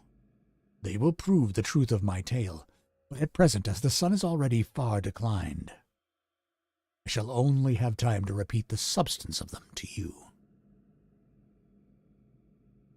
Saifi related that her mother was a Christian Arab, seized and made a slave by the Turks. Recommended by her beauty, she had won the heart of the father of Saifi, who married her. The young girl spoke in high and enthusiastic terms of her mother, who, born in freedom, spurned the bondage to which she was now reduced. She instructed her daughter in the tenets of her religion, and taught her to aspire to higher powers of intellect and an independence of spirit forbidden to the female followers of Muhammad. This lady died, but her lessons were indelibly impressed on the mind of Saifi, who sickened at the prospect of again returning to Asia and being immured within the walls of a harem, allowed only to occupy herself with infantile amusements ill-suited to the temper of her soul, now accustomed to grand ideas and noble emulation for virtue. The prospect of marrying a Christian and remaining in a country where women were allowed to take a rank in society was enchanting to her. The day for the execution of the Turk was fixed, but on the night previous to it, he quitted his prison and before morning was distant many leagues from Paris. Felix had procured passports in the name of his father, sister, himself. He had previously communicated his plan to the former, who aided the deceit by quitting his house under the pretense of a journey and concealed himself with his daughter in an obscure part of Paris. Felix conducted the fugitives through France to Lyon, across Mount Cenis to Leghorn, where the merchant had decided to wait a favorable opportunity of passing into some part of the Turkish dominions. Saifi resolved to remain with her father until the moment of his departure, before which time the Turk renewed his promise that she should be united to his deliverer, and Felix remained with them in expectation of that event. In the meantime, he enjoyed the society of the Arabian, who exhibited towards him the simplest and tenderest affection. They conversed with one another through the means of an interpreter, and sometimes with the interpretation of looks. and Safie sang to him the divine airs of her native country. The Turk allowed this intimacy to take place and encouraged the hopes of the youthful lovers, while in his heart he had formed far other plans. He loathed the idea that his daughter should be united to a Christian, but he feared the resentment of Felix if he should appear lukewarm, for he knew that he was still in the power of his deliverer if he should choose to betray him to the Italian state which they inhabited. He revolved 1,000 plans by which he should be enabled to prolong the deceit until it might no longer be necessary, and secretly to take his daughter with him when he departed. His plans were facilitated by the news which arrived from Paris. The government of France was greatly enraged at the escape of their victim, and spared no pains to detect and punish his deliverer. The plot of Felix was quickly discovered, and De Lacy and Agatha were thrown into prison. News reached Felix and roused him from his dream of pleasure. His blind and aged father and his gentle sister lay in a noisome dungeon while he enjoyed the free air and the society of her whom he loved. This idea was torture to him. He quickly arranged with the Turk if the latter should find a favorable opportunity for escape before Felix could return to Italy, Safie should remain as a boarder at a convent at Leghorn, and then, quitting the lovely Arabian, he hastened to Paris and delivered himself up to the vengeance of the law, hoping to free De Lacy and Agatha by this proceeding. He did not succeed.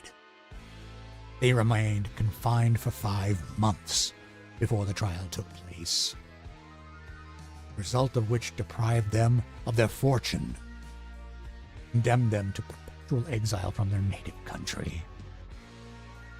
They found a miserable asylum in the cottage in Germany where I discovered them. Felix soon learned the treacherous Turk, whom he and his family endured such unheard-of oppression, on discovering that his deliverer was thus reduced to poverty and ruin, became a traitor to good feeling and honor, and had quitted Italy with his daughter, insultingly sending Felix a pittance of money to aid him, as he said, in some plan of future maintenance. Such were the events that preyed on the heart of Felix and rendered him, when I first saw him, most miserable of his family. He could have endured poverty, but while this distress had been the meed of his virtue, he gloried in it. The ingratitude of the Turk, the loss of his beloved Safie were misfortunes more bitter and irreparable. The arrival of the Arabian now infused new life into his soul. When the news reached Leghorn that Felix was deprived of his wealth and rank, the merchant commanded his daughter to think no more of her lover, but to prepare to return to her native country. The generous nature of Safie was outraged by this command. She attempted to expostulate with her father. He left her angrily, reiterating his tyrannical mandate. A few days later, the Turk entered his daughter's apartment and told her hastily that he had reason to believe that his residence at Leghorn had been divulged, and that he should speedily be delivered up to the French government. He had consequently hired a vessel to convey him to Constantinople, for which city she should sail in a few hours. He intended to leave his daughter under the care of a confidential servant, to follow at her leisure with the greater part of his property, which had not yet arrived in Leghorn. When alone, Safie resolved in her own mind the plan of conduct that it would become her to pursue in this emergency. A residence in Turkey was abhorrent to her. Her religion and her feelings were likely averse to it. By some papers of her father which fell into her hands, she heard of the exile of her lover and learned the name of the spot he then resided. She hesitated some time. At length she formed her determination. Taking with her some jewels that belonged to her and a sum of money, she quitted Italy with an attendant, a native of Leghorn, but who understood the common language of Turkey, and departed for Germany. She arrived in safety at a town about 20 leagues from the cottage of DeLacy, when her attendant fell dangerously ill. Safie nursed her with the most devoted affection, but the poor girl died. The Arabian was left alone. Unacquainted with the language of the country and utterly ignorant of the customs of the world. She fell, however, into good hands. The Italian had mentioned the name of the spot for which they were bound, and after her death, the woman of the house in which they had lived took care that Safie should arrive in safety. The cottage of her. All right, so now we know how Safie's story and how Felix, the young man, the son of the old blind man, DeLacy, how he came to meet her, how he came basically to try to save her and her father, and how he betrayed them. Keep in mind that at this time, we're learning about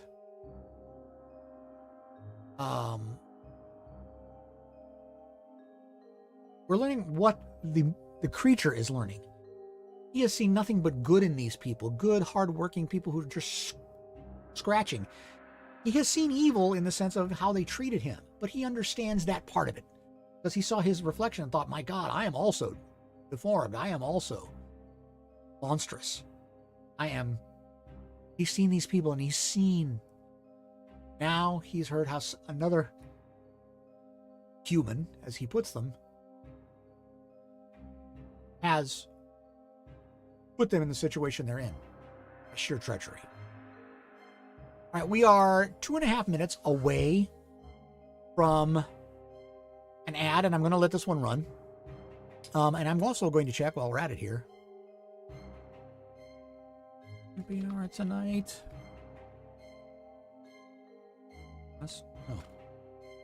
Checking with Miss Kahuna if she's going to want to do happy hour, because I just saw that she just left school.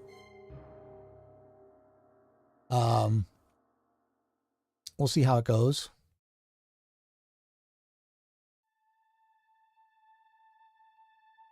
We'll go from there. She's in the car. I know that much. So, yeah, so the creature is describing how he got to where he is. And if you'll notice, as we go on, the creature becomes more and more eloquent. It's funny because we were talking about reading dictionaries, reading encyclopedias before. The creature started by learning basic words, and then eventually reading the writing. That's great. Time. Mrs. K says she'll do an hour of happy hour. So I'm asking her what time, because then I'll just stretch into it. A lot easier that way than me trying to go off and come back. So there will be a happy hour tonight. Woo! All right, so we've got an ad here now in 1 minute, approximately.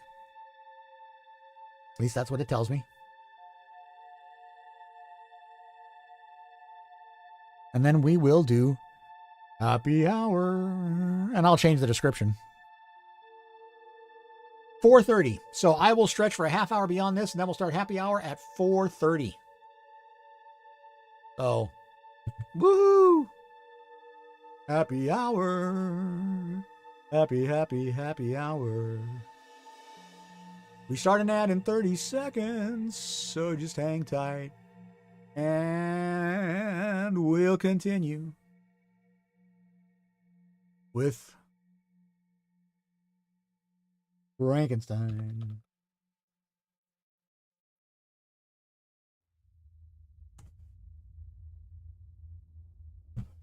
Oh, are we in the ad?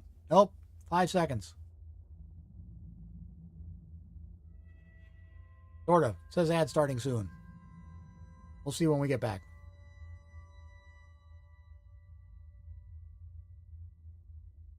Come on. Start the ad. Damn it. Get this over with.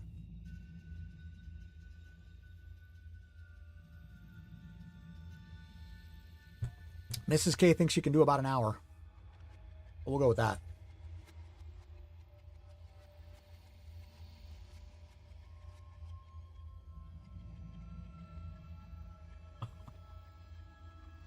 Oh, she's going to stop at Stater Brothers to get an appropriate happy hour beverage.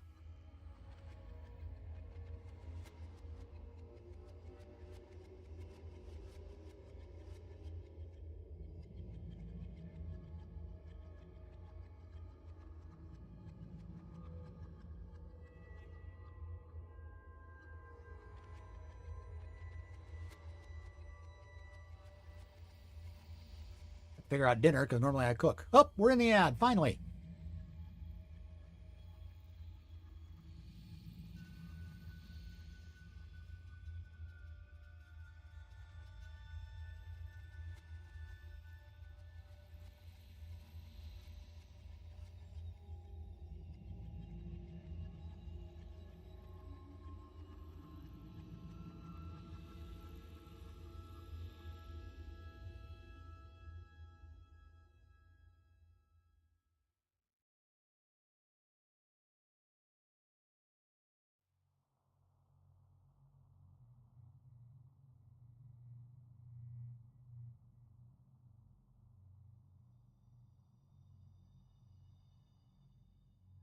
All right, so it's an ad.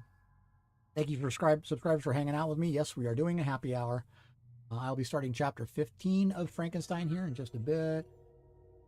Has to have no meat.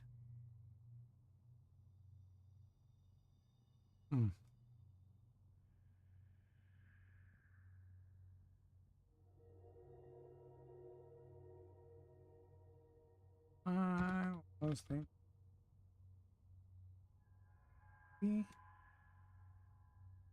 Not. Guys.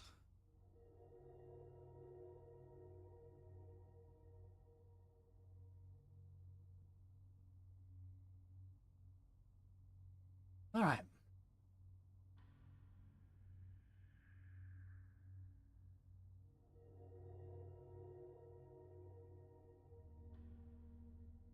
All right, so where are we at here? 1 minute left in the ad break.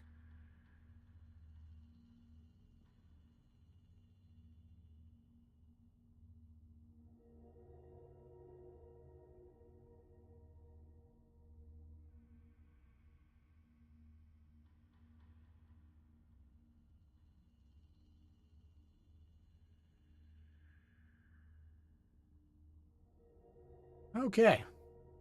Are we back yet? No, 33 seconds. Then we'll be back. Well, thanks for sitting through the ads. Going back and forth with Mrs. Kahuna about what's for dinner. Looks like it's going to be pizza from Domino's.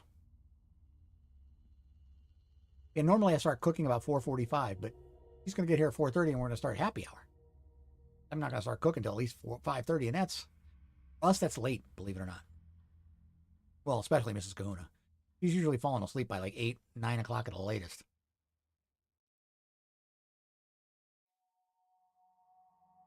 So we'll just order a pizza. All right. Break is over. Welcome back. All right. Without further ado, I see nothing new in the channel. So, we're going to start with chapter 15 of Mary Shelley's Frankenstein. Let's change that up at the top. Hang on a second here. Make sure I do that.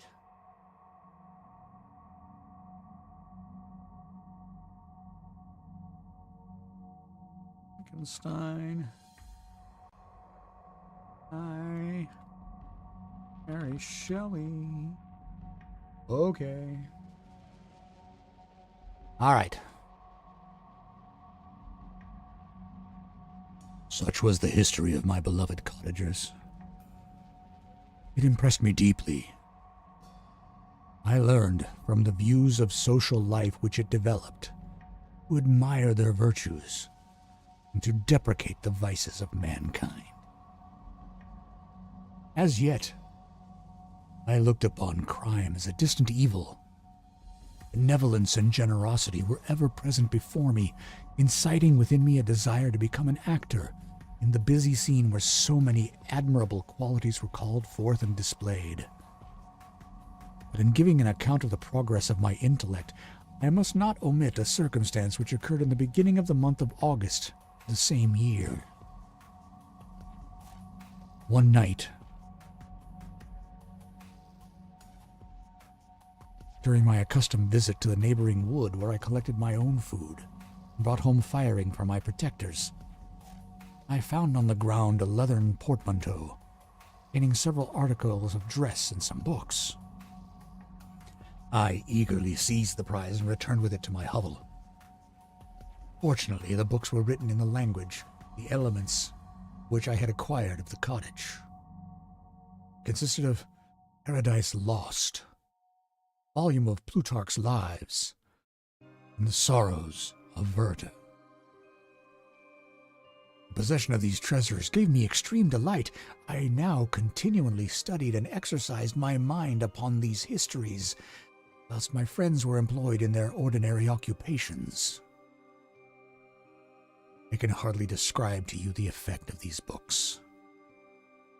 They produced in me an infinity of new images and feelings that sometimes raised me to ecstasy, more frequently sucked me into the lowest dejection. In the Sorrows of Werther, besides the interest of its simple and affecting story, so many opinions are canvassed and so many lights thrown upon what had hitherto been to me obscure subjects. I found in it a never-ending source of speculation and astonishment. The gentle and domestic manners it described, combined with lofty sentiments and feelings, which had for their objects something out of self, accorded well with my experience among my protectors, and with the wants which were forever alive in my own bosom. I thought Werther himself a more divine being than I had ever beheld or imagined. His character contained no pretension, it sank deep. The disquisitions upon death and suicide were calculated to fill me with wonder. I did not pretend to enter into the merits of the case, yet I inclined towards the opinion of the hero, whose extinction I wept, without precisely understanding it. As I read, however, I applied much personally to my own feelings and condition. I found myself similar, yet at the same time strangely unlike to the beings concerning whom I read, to whose conversation I was a listener. I sympathized with and partly understood them, but I was unformed in mind. I was dependent on none and related to none. The path of my departure was free, and there was none to lament my annihilation. My person was hideous, and my stature gigantic. What did this mean? Who was I? What was I? Whence did I come? What was my destination? These questions continually recurred, but I was unable to solve them. The volume of Plutarch's Lives which I possessed contained the histories of the first founders of the ancient republics. This book had a far different effect upon me from the Sorrows of Werther. I learned from Werther's imaginations despondency and gloom, but Plutarch taught me high thoughts. He elevated me above the wretched sphere of my own reflections to admire and love the heroes of past ages. Many things I read and surpassed my understanding, experience. I had a very confused knowledge of kingdoms, wide extents of country, mighty rivers, and boundless seas. But I was perfectly unacquainted with towns and large assemblages of men. The cottage of my protectors had been the only school in which I had studied human nature, but this book developed new and mightier scenes of action. I read of men concerned in public affairs, governing, massacring their species. Felt the greatest ardor for virtue rise within me, and abhorrence for vice, as far as I understood the signification of those terms, relative as they were, as I applied them, to pleasure and pain alone. Induced by these feelings, I was of course led to admire peaceable lawgivers, Numa, Solon, and Lycurgus, in preference to Romulus and Theseus. The patriarchal lives of my protectors caused these impressions to take a firm hold on my mind. Perhaps, if my first introduction to humanity had been made by a young soldier burning for glory and slaughter, I should have been imbued with different sensations. But Paradise Lost excited different and far deeper emotions. I read it, as I had read the other volumes which had fallen into my hands, as true history. It moved every feeling of wonder and awe that the picture of an omnipotent God warring with his creatures was capable of exciting. I often referred to several situations as their similarity struck me to my own. Like Adam, I was apparently united by no link to any other being in existence. His state was far different from mine in every other respect. He had come forth from the hands of God, a perfect creature, happy and prosperous, guarded by the especial care of his Creator. He was allowed to converse with and acquire knowledge from beings of a superior nature. I was wretched, helpless, and alone. Many times I considered Satan as the fitter emblem of my condition, for often, like him, I viewed the bliss of my protectors. Bitter gall of envy rose within me. Another circumstance strengthened and confirmed these feelings. Soon after my arrival in the hovel, I discovered some papers in the pocket of the dress which I had taken from your laboratory. First, I had neglected them. Now that I was able to decipher the characters in which they were written, I began to study them with diligence. It was your journal of the 4 months that preceded my creation. You minutely described in these papers every step you took in the progress of your work. This history was mingled with accounts of domestic occurrences. You doubtless recollect these papers. Here they are. Everything is related in them which bears reference to my accursed origin. The whole detail of that series of disgusting circumstances which produced it is set in view. The minutest description of my odious and loathsome person is given, in language which painted your own horrors and rendered mine indelible. I sickened as I read. "Hateful day when I received life!" I exclaimed in agony. "Accursed Creator! Why did you form a monster so hideous that even you turned from me in disgust? God, in pity, made man beautiful and alluring after his own image. But my form is a filthy type of yours, more horrid even from the resemblance. Satan had his companions, fellow devils to admire and encourage him, but I am solitary and abhorred."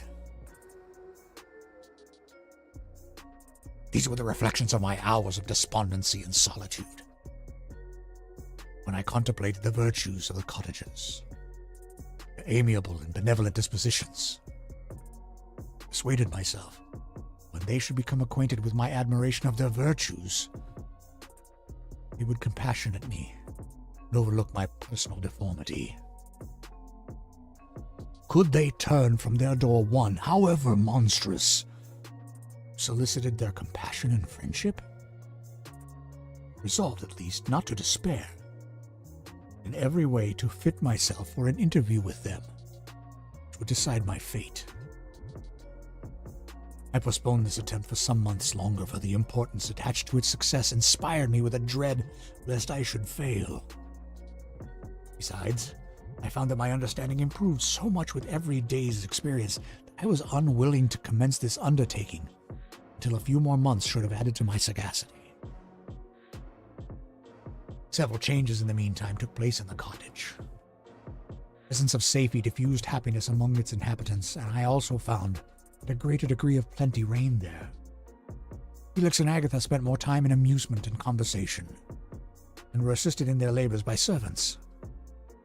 They did not appear rich. They were contented and happy. Their feelings were serene and peaceful, while mine became every day more tumultuous. Increase of knowledge only discovered to me more clearly what a wretched outcast I was. I cherished hope, it is true. It vanished when I beheld my person reflected in water, or my shadow in the moonshine, even as that frail image, that inconstant shade. I endeavored to crush these fears and to fortify myself for the trial which, in a few months, I resolved to undergo. Sometimes I allowed my thoughts, unchecked by reason, to ramble in the fields of paradise, and dared fancy amiable and lovely creatures, sympathizing with my feelings and cheering my gloom. Angelic countenances breathed smiles of consolation. But it was all a dream. No Eve soothed my sorrows, no shared my thoughts. I was alone. I remembered Adam's supplication to his Creator. But where was mine? He had abandoned me, and in the bitterness of my heart I cursed him. Autumn passed thus. I saw with surprise and grief the leaves decay and fall. Nature again assumed the barren and bleak appearance it had worn when I first beheld the woods and the lovely moon. Yet I did not heed the bleakness of the weather. I was better fitted by my conformation for the endurance of cold than heat. My chief delights were the sight of the flowers, the birds, all the gay apparel of summer. When those deserted me, I turned with more attention towards the cottagers. Their happiness was not decreased by the absence of summer. They loved and sympathized with one another, and their joys depending on each other, not interrupted by the casualties that took place around them. The more I saw of them, the greater became my desire to claim their protection and kindness. My heart yearned to be known and loved by these amiable creatures. To see their sweet looks directed towards me with affection is the utmost limit of my ambition. I dared not think that they would turn from me with disdain and horror. The poor that stopped at their door were never driven away. Is it true? What greater treasures than a little food or rest? I required kindness and sympathy. I did not believe myself utterly unworthy of it. Winter advanced. An entire revolution of the seasons had taken place since I awoke into life. My attention at this time was solely directed towards my plan of introducing myself into the cottage of my protectors. I revolved many projects. That on which I finally fixed was to enter the dwelling when the blind old man should be alone. I had the sagacity enough to discover that the unnatural hideousness of my person was the chief object of horror with those who had formerly beheld me. My voice, although harsh, had nothing terrible in it. I thought, therefore, that if in the absence of his children I could gain the goodwill and mediation of the old de Lacy, I might by his means be tolerated by younger protectors. One day, when the sun shone on the red leaves that strewed the ground and diffused cheerfulness, although it denied warmth, Safie, Agatha, and Felix departed on a long country walk, and the old man, at his own desire, was left alone in the cottage. When his children departed, he took up his guitar, played several mournful but sweet airs, more sweet than mournful I had ever heard him play before. At first, his countenance was illuminated with pleasure, but as he continued, thoughtfulness and sadness succeeded. At length, laying aside the instrument, he sat absorbed in reflection. My heart beat quick. This was the hour and moment of trial, which would decide my hopes or realize my fears. Servants were gone to a neighboring fair. All was silent in and around the cottage. It was an excellent opportunity. Yet, I proceeded to execute my plan. My limbs failed me, and I sank to the ground. Again I rose, and exerting all the firmness of which I was master, removed the planks which I had placed before my hovel to conceal my retreat. The fresh air revived me, and with renewed determination I approached the door of their cottage. Locked. "Who is there?" said the old man. "Come in." I entered. "Pardon this intrusion," said I. "I am a traveler in want of a little rest. You would greatly oblige me if you would allow me to remain a few minutes before the fire." "Enter," said De Lacy, "and I will try in what manner I can to relieve your wants. But unfortunately, my children are far from home, and as I am blind, I am afraid I shall find it difficult to procure food for you." "Do not trouble yourself, my kind host. I have food. It is warmth and rest only that I need." I sat down, and a silence ensued. I knew that every minute was precious to me, yet I remained irresolute in what manner to commence the interview, when the old man addressed me. "By your language, stranger, I suppose you are my countryman. Are you French?" "No, but I was educated by a French family and understand that language only. I am now going to claim the protection of some friends whom I sincerely love, and of whose favor some hopes." "Are they Germans?" "No, they are French. Let us change the subject. I am an unfortunate and deserted creature. I look around, and I have no relation or friend upon earth. These amiable people to whom I go have never seen me and know little of me. I am full of fears, for if I fail there, I am an outcast in the world forever." "Do not despair. To be friendless is indeed to be unfortunate. But the hearts of men, when unprejudiced by any obvious self-interest, are full of brotherly love and charity. Rely, therefore, on your hopes. And if these friends are good and amiable, do not despair." "They are kind. They are the most excellent creatures in the world. But unfortunately, they are prejudiced against me. I have good dispositions, but my life has been hitherto harmless and in some degree beneficial. Fatal prejudice clouds their eyes. They ought to see a feeling and kind friend. They behold only a detestable monster." "That is indeed unfortunate. But if you are really blameless, cannot you undeceive them?" "About to undertake that task. And it is on that account that I feel so many overwhelming terrors. I tenderly love these friends. I have, unknown to them, been for many months in the habits of dainty kindness towards them. They believe I wish to injure them.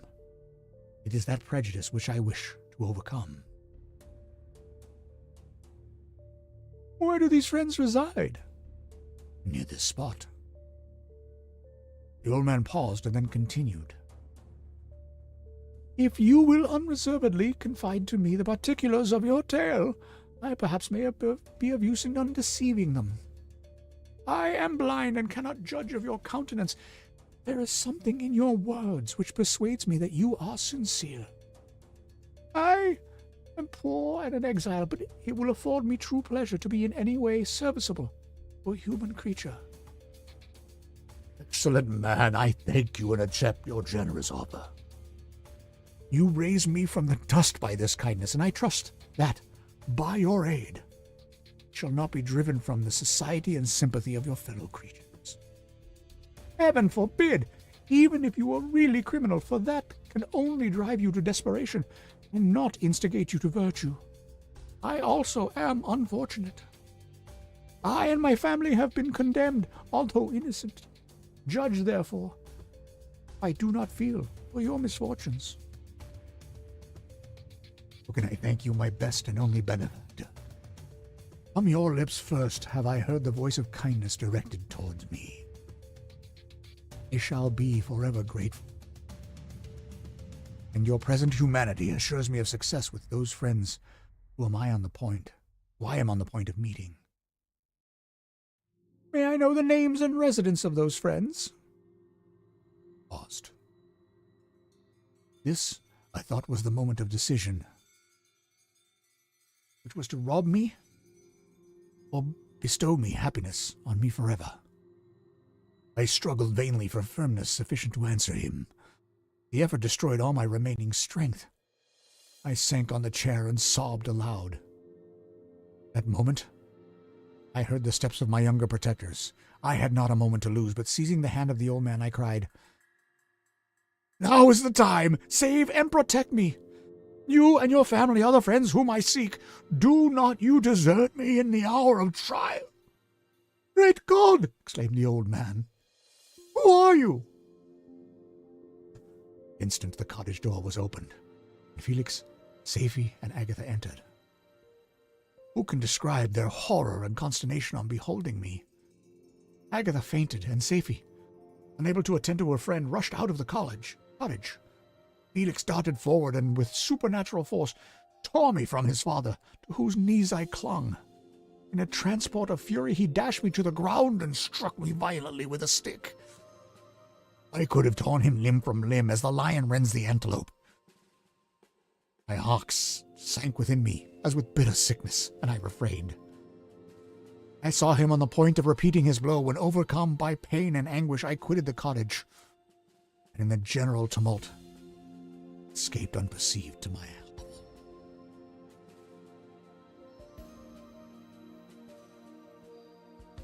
Chapter 16. Off to bed, Otora. Have a great night. And glad you got to see the eclipse. Chapter 16. Cursed Creator. Why did I live? Why, in that instant, did I not extinguish the spark of existence which you had so wantonly bestowed? I know not. Despair had not yet taken possession of me. My feelings were those of rage and revenge. I could with pleasure have destroyed the cottage and its inhabitants and have glutted myself with their shrieks and misery. When night came, I quitted my retreat and wandered in the wood, and now, no longer restrained by the fear of discovery, I gave vent to my anguish in fearful howlings. I was like a wild beast that had broken the toils, destroying the objects that obstructed me and ranging through the wood with a stag-like swiftness. Oh, what a miserable night I passed!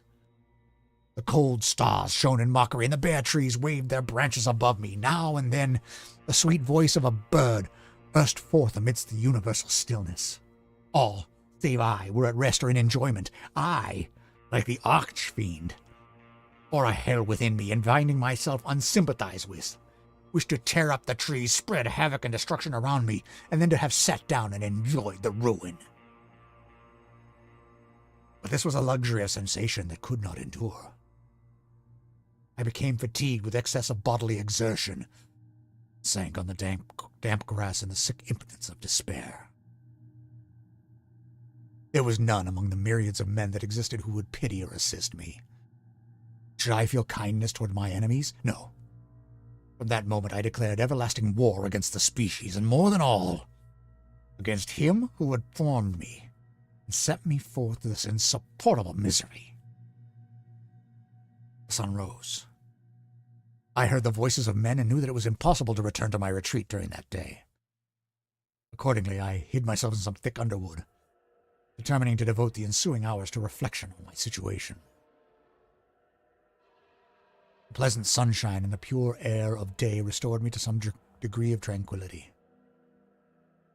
When I considered what had passed at the cottage, I could not help believing that I had been too hasty in my conclusions. I had certainly acted imprudently. It was apparent that my conversation had interested the father in my behalf, and I was a fool in having exposed my person to the horror of his children. I ought to have familiarized the old de Lacy to me. and by degrees to have discovered myself to the rest of his family when they should have been prepared for my approach. But I did not believe my errors to be irretrievable, and after much consideration, resolved to return to the cottage, seek the old man, and by my representations win him to my party. These thoughts calmed me, and in the afternoon I sank into a profound sleep, but the fever of my blood did not allow me to be visited by peaceful dreams. The horrible scene of the preceding day was forever acting before my eyes. The females were flying, and the enraged Felix tearing me from his father's feet. I woke exhausted, and finding that it was already night, I crept forth from my hiding place and went in search of food. When my hunger was appeased, I directed my steps toward the well-known path that conducted to the cottage. All there was at peace. I crept into my hovel and remained in silent expectation of the accustomed hour when the family arose. That hour passed. The sun mounted high in the heavens, but the cottagers did not appear. I trembled violently, apprehending some dreadful misfortune. The inside of the cottage was dark, and I heard no motion. I cannot describe the agony of this suspense. Presently, two countrymen passed by, but pausing near the cottage, they entered into conversation using violent gesticulations. I did not understand what they said, as they spoke the language of the country, which differed from that of my protectors. Soon after, however, Felix approached with another man. I was surprised, as I knew that he had not quitted the cottage that morning. I waited anxiously to discover from his discourse the meaning of these unusual appearances.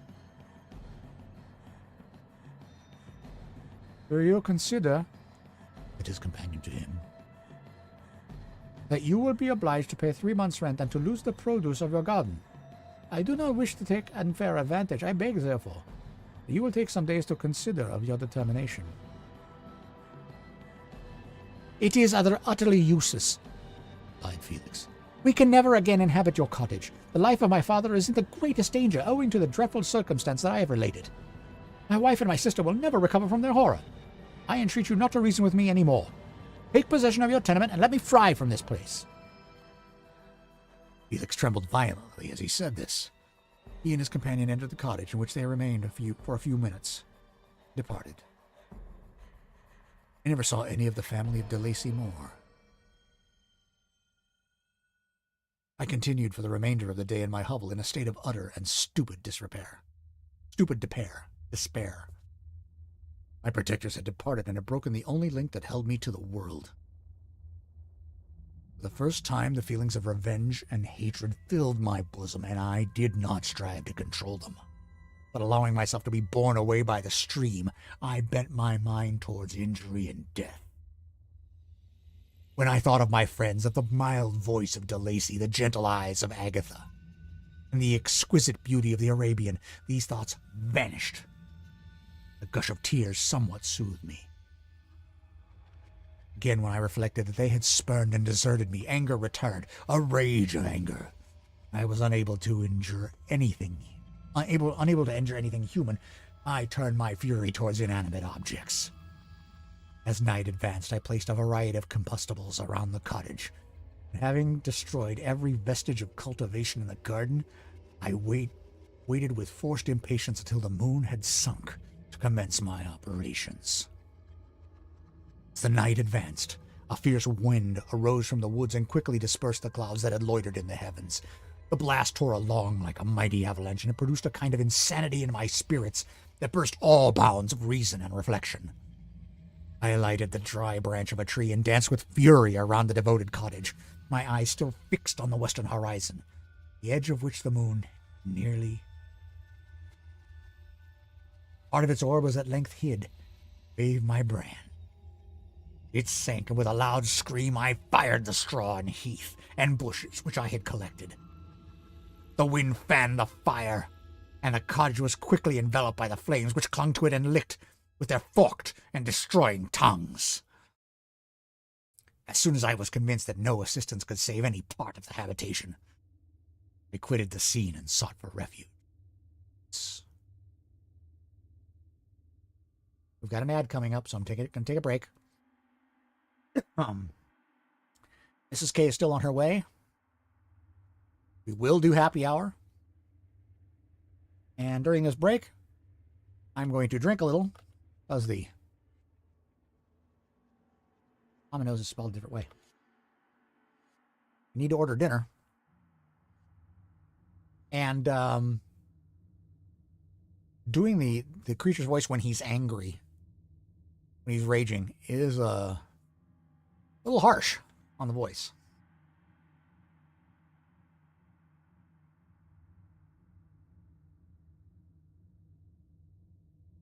You know, I'm going to try turning up the paper a little bit. Fixes it. All right.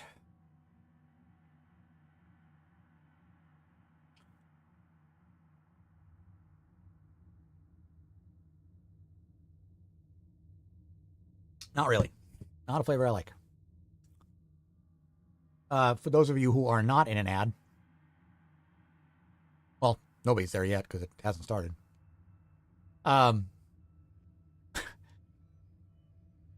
I've mentioned on stream before these sip things that the family has been using. They flavor the water you're drinking. Today I put one in that was fruit medley. I'll tell you, it doesn't taste much like a fruit medley. It tastes odd. But even funnier was the box, which said, natural flavors with other natural flavors.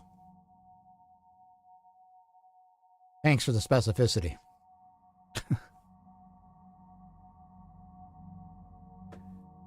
All right. Can I run one manually? Yeah, so I'm going to go ahead and run it now.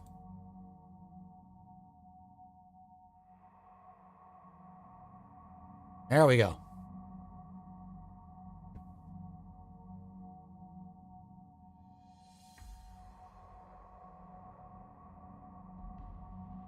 Ugh, I gotta order pizza.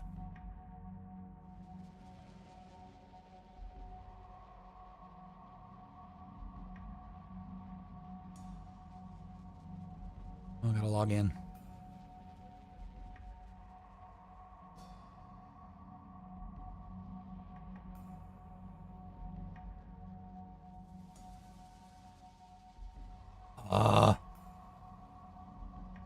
The other one then.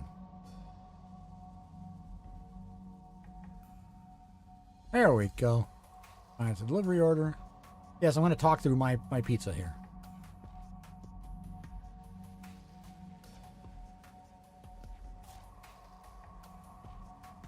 Oh, pizza. It was your own pizza. Had a recently ordered pizza. Medium hand tossed.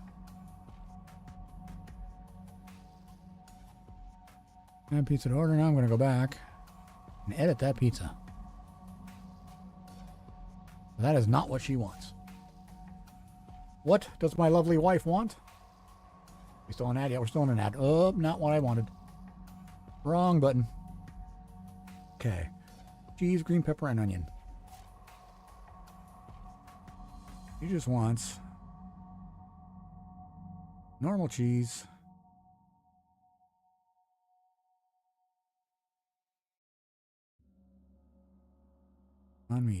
Non-meats. Green pepper. Onion. Normal. Oh, I gotta take the meats off. Meats, none. And no pineapple.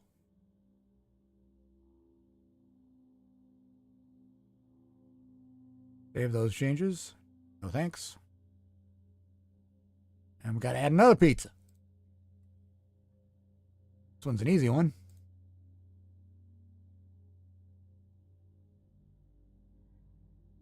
Spring number 3 only ever gets one kind of pizza. But it works. Now we get to order for Kahuna.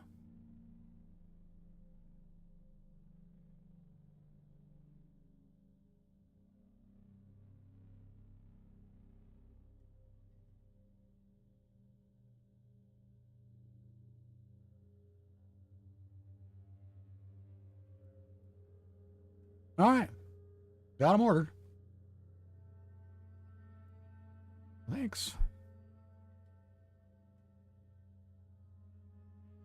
All right. Go to the cart. Go to checkout.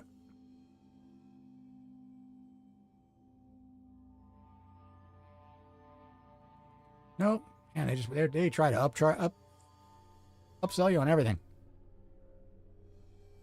Mrs. Kahuna getting close to home. Look.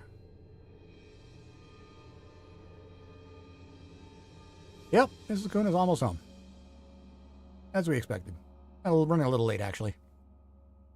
All right, the ad break is done. Let me finish this order real quick. I got to make sure I can afford it. All right, let's see here. Do I have enough in that account?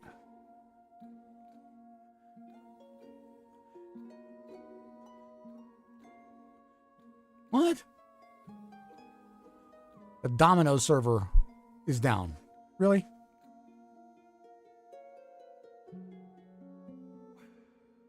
That'd be just my luck. You have not missed happy hour. Mrs. Kahuna has not arrived yet. Should be here in... Well, she'll be home in probably about 10 minutes. And then she's going to need a little time to unwind before she comes in. I think. Sometimes she just says, hell, let's just do it. Continue. Oh, no, let's go to make later. We're going to make this timing. Like time 5:45 p.m. That'll be after happy hour.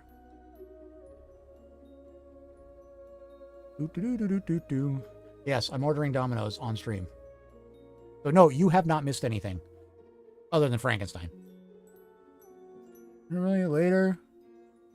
Okay, continue checkout.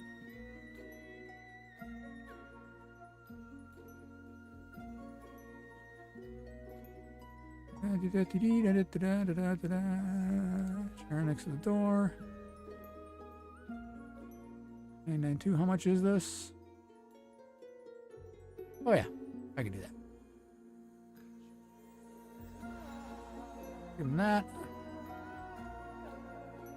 Place my order. And now tell me you've taken my order, and we can move on. Domino's. Yeah, actually, I am not a Domino's fan. I hate their cheese. They use lousy cheese. We usually go to a place called Pizza Guys out here, who make wonderfully good pizzas. Real cheese, the kind that stretches, and really good stuff. But ordering the 3 pizzas from them for delivery is usually about $75. And I can't spend that today. Even so, I'm still spending almost $50 on Domino's, but paying 50% more is not in the cards today. Middle of the month kind of thing, you know? Just gotta watch the end of the month. Plus, we're going camping on the weekend, on Monday. So I want to make sure we've got the cash we need to be able to do whatever we want to do out there. So that's where we're at. All right. So I will continue this read until Mrs. K is ready. May have just heard her pull in. No, I didn't hear the garage door. Be here soon. I don't get pizza from Domino's, but they're specialty chicken. Cheap if you order online. Yeah. Probably should have gone with wings. Oh, but I can't. Yeah, wings are too messy tonight. All right. Back on with Frankenstein. As soon as I was convinced that no assistance could save any part of the habitation, I quitted the scene and sought for refuge in the woods. And now, with the world before me, whither should I bend my steps? I resolved to fly far from the scene of my misfortunes, but to me, hated and despised, every country must be equally horrible. At length, the thought of you crossed my mind. I learned from your papers that you were my father, my creator. And to whom could I apply with more fitness than to him who had given me life? Among the lessons that Felix had bestowed upon Safie, geography had not been omitted. I had learned from these the relative situations of the different countries of the earth. You had mentioned Geneva as the name of your native town. And towards this place, I resolved to proceed. But how was I to direct myself? I knew I must travel in a southwesterly direction to reach my destination. The sun was my only guide. I did not know the names of the towns I was to pass, nor could I ask information from a single human being. I did not despair. From you only could I hope for succor. Although towards you I felt no sentiment but that of hatred. Unfeeling, heartless creator. You had endowed me with perceptions and passions, and then cast me abroad an object for the scorn and horror of mankind. But on you only had I any claim for pity and redress. And from you, I determined to seek that justice which I vainly attempted to gain from any other being that wore the human form. My travels were long, the sufferings I endured intense. It was late in autumn when I quitted the district where I had so long resided. I traveled only at night, fearful of encountering the visage of a human being. Nature decayed around me, and the sun became heatless. Rain and snow poured around me. Mighty rivers were frozen. The surface of the earth was hard and chill and bare, and I found no shelter. Oh, earth! How often did I imprecate curses on the cause of my being? The mildness of my nature had fled, and all within me was turned to gall and bitterness. The nearer I approached your habitation, the more deeply did I feel the spirit of revenge enkindled in my heart. Snow fell, and the waters were hardened. I rested not. A few incidents now and then directed me, as I possessed a map of the country. I often wandered wide from my path. The agony of feelings allowed me no respite. No incident occurred from which my rage and misery could not extract its food. But a circumstance that happened when I arrived on the confines of Switzerland, when the sun had recovered its warmth, and the earth again began to look green, confirmed in a special manner the bitterness and my horror of my feelings. I generally rested during the day and traveled only when I was secured by night from the view of man. One morning, however, finding that my path lay through a deep wood, I ventured to continue my journey after the sun had risen. The day, which was one of the first of spring, cheered even me by the loveliness of its sunshine and the balminess of the air. I felt emotions of gentleness and pleasure that had long appeared dead.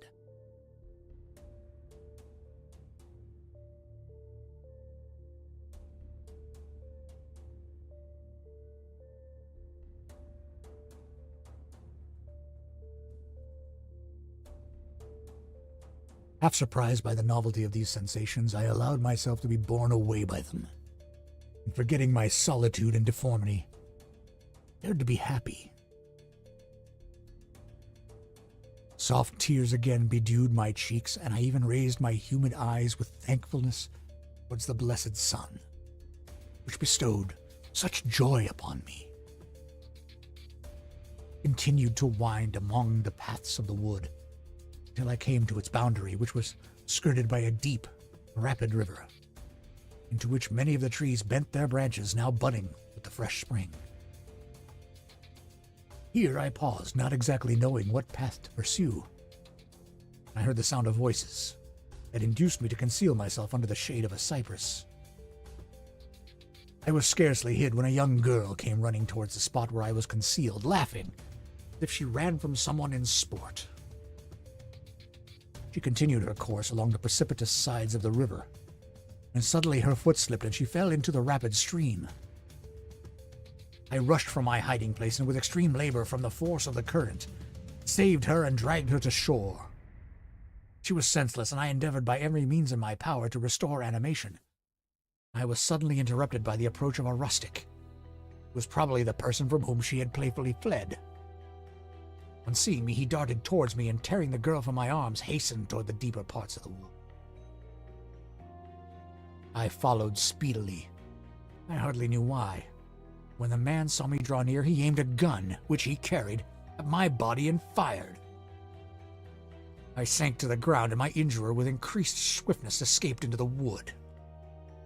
This, then, was the reward of my benevolence? I had saved a human being from destruction, and as recompense, I now writhed under the miserable pain of a wound which shattered the flesh and bone. The feelings of kindness and gentleness which I had entertained but a few moments before gave place to hellish rage and gnashing of teeth. Inflamed by pain, I vowed eternal hatred and vengeance to all mankind. The agony of my wound overcame me. My pulses paused, fainted. For some weeks I led a miserable life in the woods, endeavoring to cure the wound which I had received. The ball had entered my shoulder, and I knew not whether it had remained there or passed through. At any rate, I had no means of extracting it. My sufferings were augmented also, the oppressive sense of the injustice and ingratitude of their infliction. My daily vows rose for revenge, a deep and deadly revenge, such as would alone compensate for the outrages and anguish I had endured. After some weeks, my wound healed, and I continued my journey. The labors I endured were no longer to be alleviated by the bright sun or gentle breezes of spring. All joy was but a mockery which insulted my desolate state and made me feel more painfully that I was not made for the enjoyment of pleasure. But my toils drew near a close, and in 2 months from this time I reached the environs of Geneva. It was evening when I arrived. I retired to a hiding place among the fields that surround it, meditating what manner I should apply to you. I was oppressed by fatigue and hunger, and far too unhappy to enjoy the gentle breezes of evening or the prospect of the sun setting behind the stupendous mountains of Jura.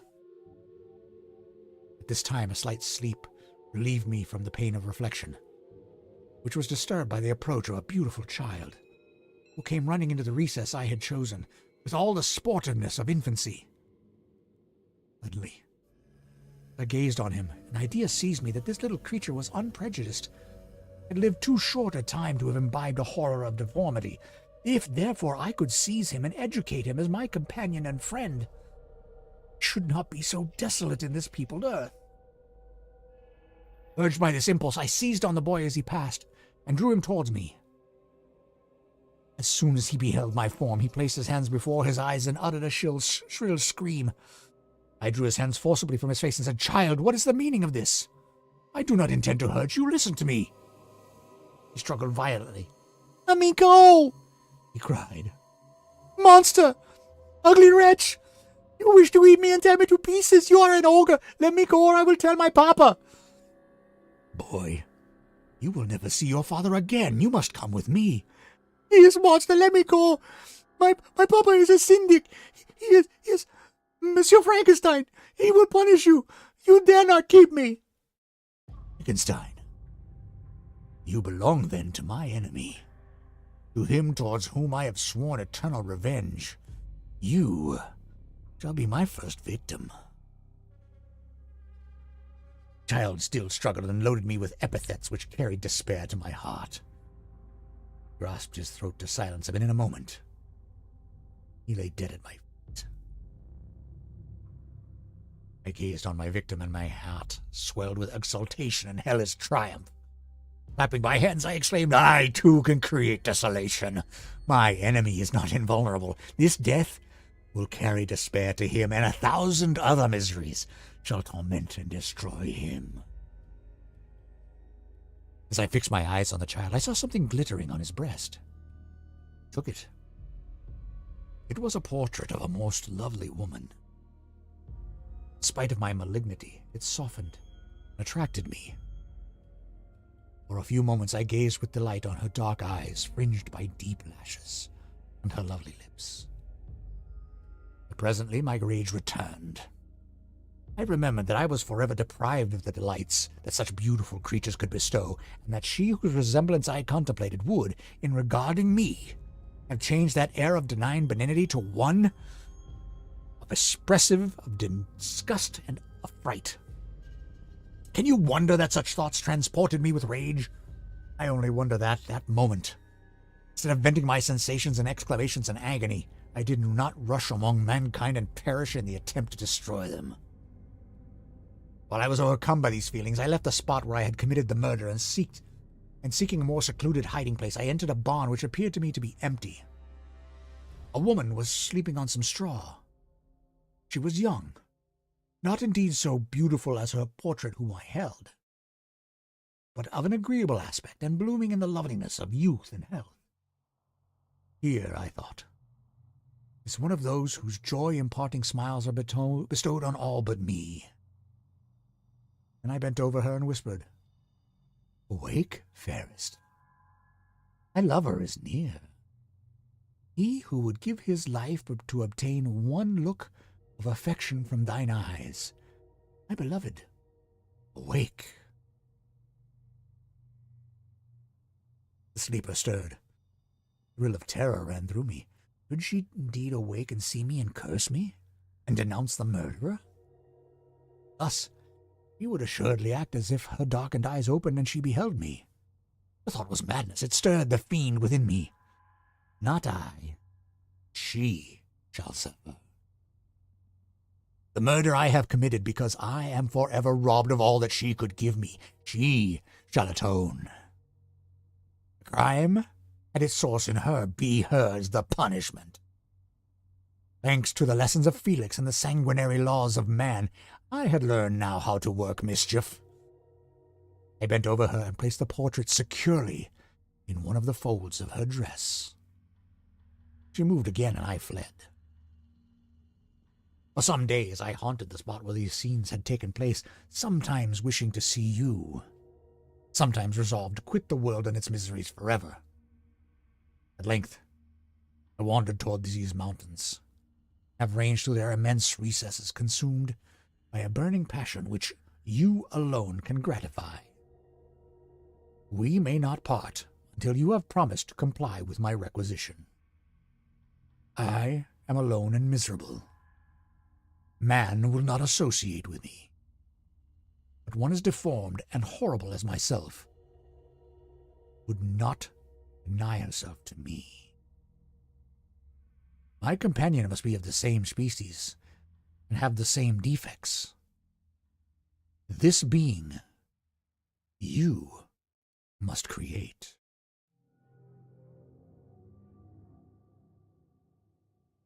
All right. So, Preacher has told his story. And what is his request of the doctor? The Bride of Frankenstein.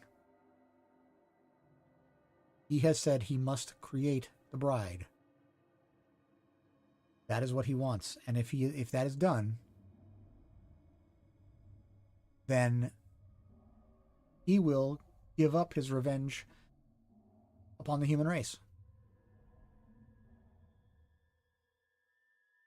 Can he be trusted? Can Frankenstein be trusted? We don't know. It's and now you can see where the second movies, the Bride of Frankenstein movies, come into play here. They're part of the original story. They are part and parcel. And again, we have an eloquent creature, not one that, as we saw in Young Frankenstein.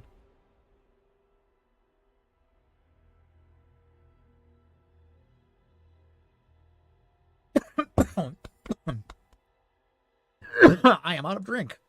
Oh. All right, Mrs. Kahuna is not yet home. She had to stop at the grocery store. So, while she's there, I'll read one more chapter. This should be chapter 17. The being finished speaking and fixed his looks upon me in the expectation of a reply.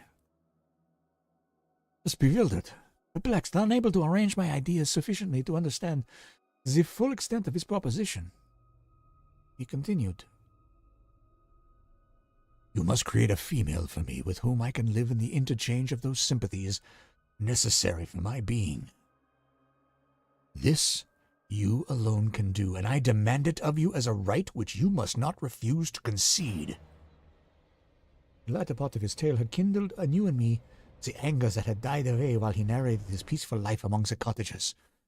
As he said this, I could no longer suppress the rage that burned within me. I do refuse it, I replied, and no torture shall ever extort a consent from me. You may render me the most miserable of men, but you shall never make me base in my own eyes. Shall I create another like yourself, whose joint wickedness might desolate the world? Begone! I have answered you. You may torture me, but I will never consent. You are in the wrong, replied the fiend. Instead of threatening, I am content to reason with you. I am malicious because I am miserable. Am I not shunned and hated by all mankind? You, my creator, would tear me to pieces in triumph. Remember that. And tell me why I should pity man more than he pities me. You would not call it murder if you could precipitate me into one of those ice rifts and destroy my frame, the work of your own hands. Shall I respect man when he condemns me? Let him live with me in the interchange of kindness. Instead of injury, I would bestow every benefit upon him with tears of gratitude at his acceptance. But that cannot be. The human senses are insurmountable barriers to our union. Yet mine shall not be the submission of abject slavery. I will revenge my injuries. If I cannot inspire love, I will cause fear, and chiefly towards you, my arch-enemy. My creator, who I swear inextinguishable hatred. Have a care. I will work at your destruction, nor finish until I desolate your heart, so that you shall curse the hour of your... A fiendish rage animated him as he said this. His face was wrinkled into contortions too horrible for human eyes to behold. But presently he calmed himself and proceeded. I intended to reason. It is detrimental to me, for you do not reflect that you are the cause of its success. If any being felt emotions of benevolence toward me, I should return them 100 and 100-fold. At one creature's sake, I would make peace with the whole kind. Now I indulge in dreams of bliss that cannot be realized. What I ask for you is reasonable and moderate. I demand a creature of another sex, but as hideous as myself. The gratification is small, but it is all that I can receive, and it shall content me. It is true. We shall be monsters, cut off from all the world. On that account, we shall be more attached to one another. Our lives will not be happy, but they will be harmless and free from the misery I now feel. Oh, my Creator, make me happy. Let me feel gratitude towards you for one benefit. Let me see that I excite the sympathy of some existing thing. Do not deny me my request. I was moved. I shuddered when I thought of the possible consequences of my consent. I felt there was some justice in his argument. His tale and the feelings he now expressed proved him to be a creature of fine sensations. And did I not, as his maker, owe him all the portion of happiness that was in my power to bestow? He saw my change of feeling and continued. If you consent, you, any other human being shall ever see us again, I will go to the vast wilds of South America. My food is not that of man. I do not destroy the lamb and the kid to glut my appetite. Acorns and berries afford me sufficient nourishment. My companion will be the same nature as myself, and will be content with the same fare. We shall make our bed of dried leaves. The sun will shine on us as on man. Make our bed, and will ripen our foods. The picture I present to you is peaceful and human. You must feel that you could deny it only in the wantonness of power and cruelty. Pitiless as you have been towards me, I now see compassion in your eyes. Let me seize the favorable moment and persuade you to promise what I so ardently desire. You propose, replied I, to fly from the habitations of man, to dwell in those wilds where the beasts of the field will be your only companions. How can you, who long for the love and sympathy of man, persevere in this exile? You will return and again seek their kindness, and you will meet with their detestation. Your evil passions will be renewed, and you will then have a companion to aid you in the task of destruction. This may not be. Cease to argue the point, for I cannot consent. Mrs. K is here. Need to open the window. Oh, and she's got drink.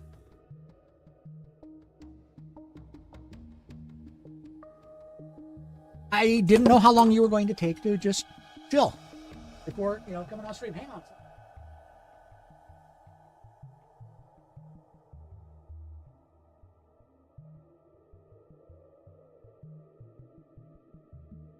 Okay, it's in chat.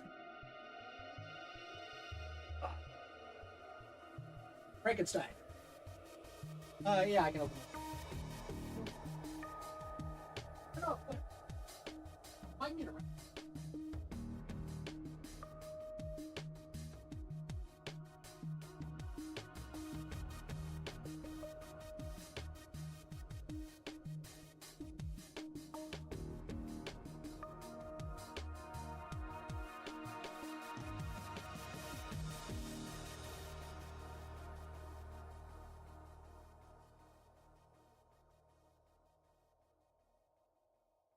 When it was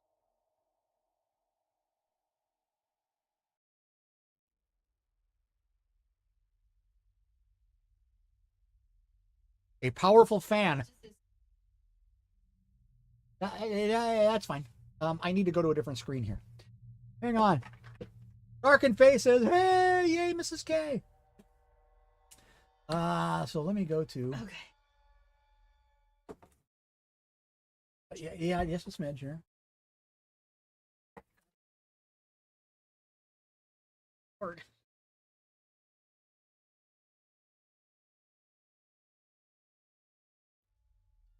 That's not it.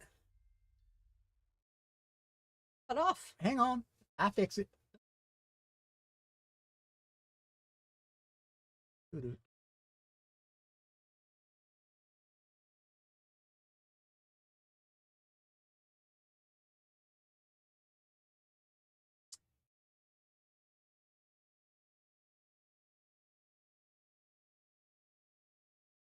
we go. There we go. It's happy hour. Hi. All right. So yes, I was in chapter 17. Yep, happy hour. Cheers to spring Cheers. break. I'm out of water. That figures. Up in here. Vibe. Found a flavor that is another one I dislike. It's the Is it that one? yeah, it's fruit medley.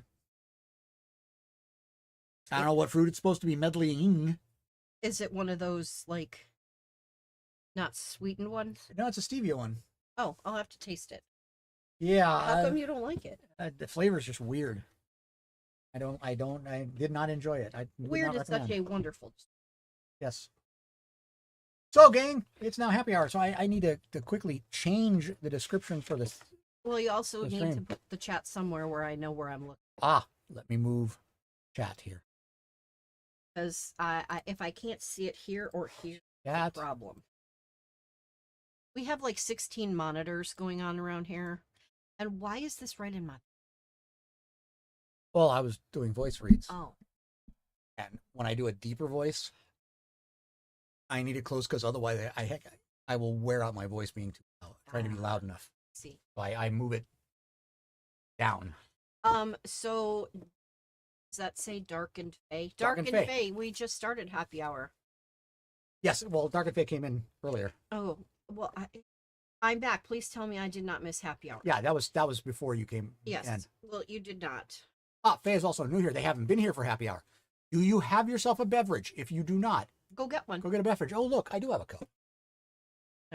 Oh, Nothing. Coke. But there's going to be Coke. We're going to put the nectar of the gods according to Kahuna. That's right. Coke is the nectar of the gods. It is now available at Costco. Not all of them yet. You're right. It will be in the food courts soon. I have a Monster. Monster works. Okay. I have a Did you spike it? I have a margarita, an official break margarita. Yes, Mrs. K is now on spring break. I brought the whole bottle. Just I won't drink the whole bottle tonight. Didn't spike it, but had an edible. Oh, okay. So you're spiked. Right then. You're spiked. Ah, cheers. Cheers. All right. So, how was your day, Mrs. K? I had an IEP at 7:15. Yeah. And then And Faye, if you don't know, Mrs. K is an elementary school assistant principal. I had an IEP at 7:15. Okay. And then because it was another one of those kind of days. Then at 8:30, I had to go into one of our special day classes, the group, because they were Outdoor scene, hey! not being kind to each other in the classroom.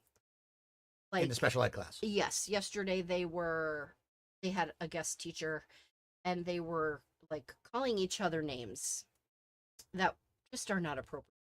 Okay. Like, I guess the new one is big back. Big back. Yes, it means fat. But fat is so much easier to say. Yeah. Well, that's kind of like big back, big booty. Yeah, well. Junk in the trunk. Yeah, well, that's what that one came up, and then there were a few other choice words that just were not appropriate for an elementary school classroom. And what grades were these kids? 3 through 5. 3rd through 5th graders already going for the Going for the jugular. going for the dozens. And I brought our counselor along with me, and we discussed how, I always try when I have these conversations to put them in the moment. So, like, how when you're out on the playground and you're playing and then someone makes fun of you or they call you a name, how does that make you feel? Really how I said. And they were all like, and they're shouting out answers. It makes me feel angry, man, sad. Blah, blah, blah, blah, blah. I'm like, okay, great. So y'all don't like it. Oh, so why do you think it's okay to call each other that in the classroom? That's even worse. You're a team here. They're all boys, okay? This is a special day class that is all boys. 3rd through 5th grade, there's 10 of them max. And it was bad. They were just being mean to each other. So we had the conversation. Talked about big feelings and that we need to be kind to each other and la la la. And then our counselor said, I'm going to be coming back after spring break to a full lesson on bullying for all of you. Like, ow. And I'm like, High five. Yeah. So I did that.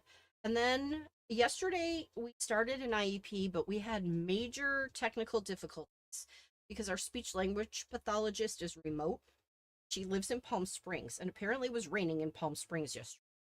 Not as bad as it was here, but she could not keep connected. She kept getting kicked out. So we had to schedule a part 2, which we finished today.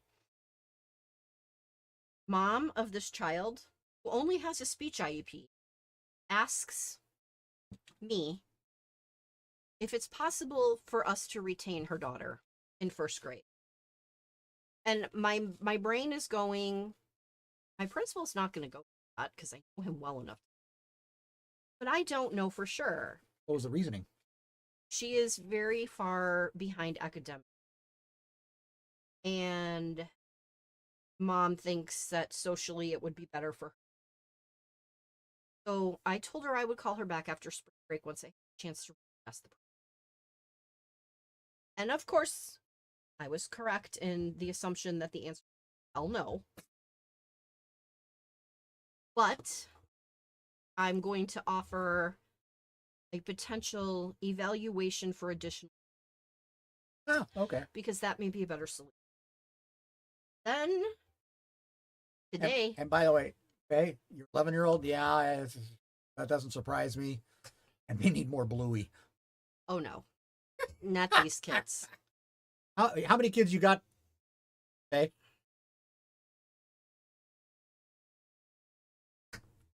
All right, so that's the one. What was? Okay, so today was the day. So our lower grade special day class, we have three, Solid 3. a solid three high profile cases. What makes it a high profile case? Behavior are as banging our head on the floor when we don't get our way, um only wanting person airplane. That's one student. Another one just has tantrums unless they get what they're asking for. They're the one that I gave the sticker to today. Then She had to bribe a student to get off of a school bus with a sticker. and then it's the other high profile student who are very has kicked me, and I have had quiz and error through the timer at our psychologist's lip. The runner. The eloper. And because there are 3 8s in that classroom and for about 9 kids. And because they have been through hell and back with these 3 children 4 weeks, our school psychologist and I pitched got them Sarah. Cool. Nice. And our school psychologist, I, along with our counselor, became the classroom aides for 40 minutes so they could all eat together. This does not sound like it bodes well. And the children, because it was raining today, we were on climate weather. Had to be inside. Right. So this class, because it was in climate weather and our cafeteria gets fairly loud on it, several of they eat in the classroom. Okay. So it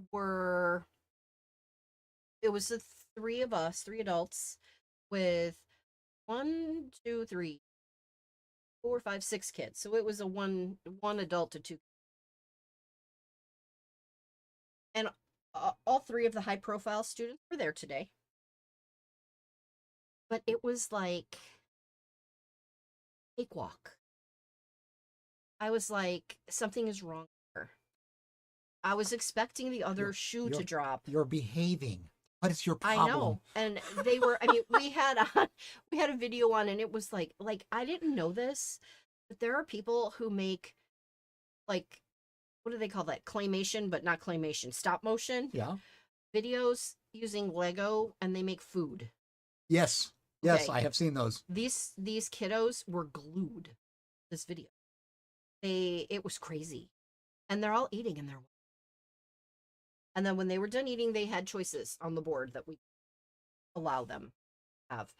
And everyone did their own thing. And our worst high profile child was really well behaved.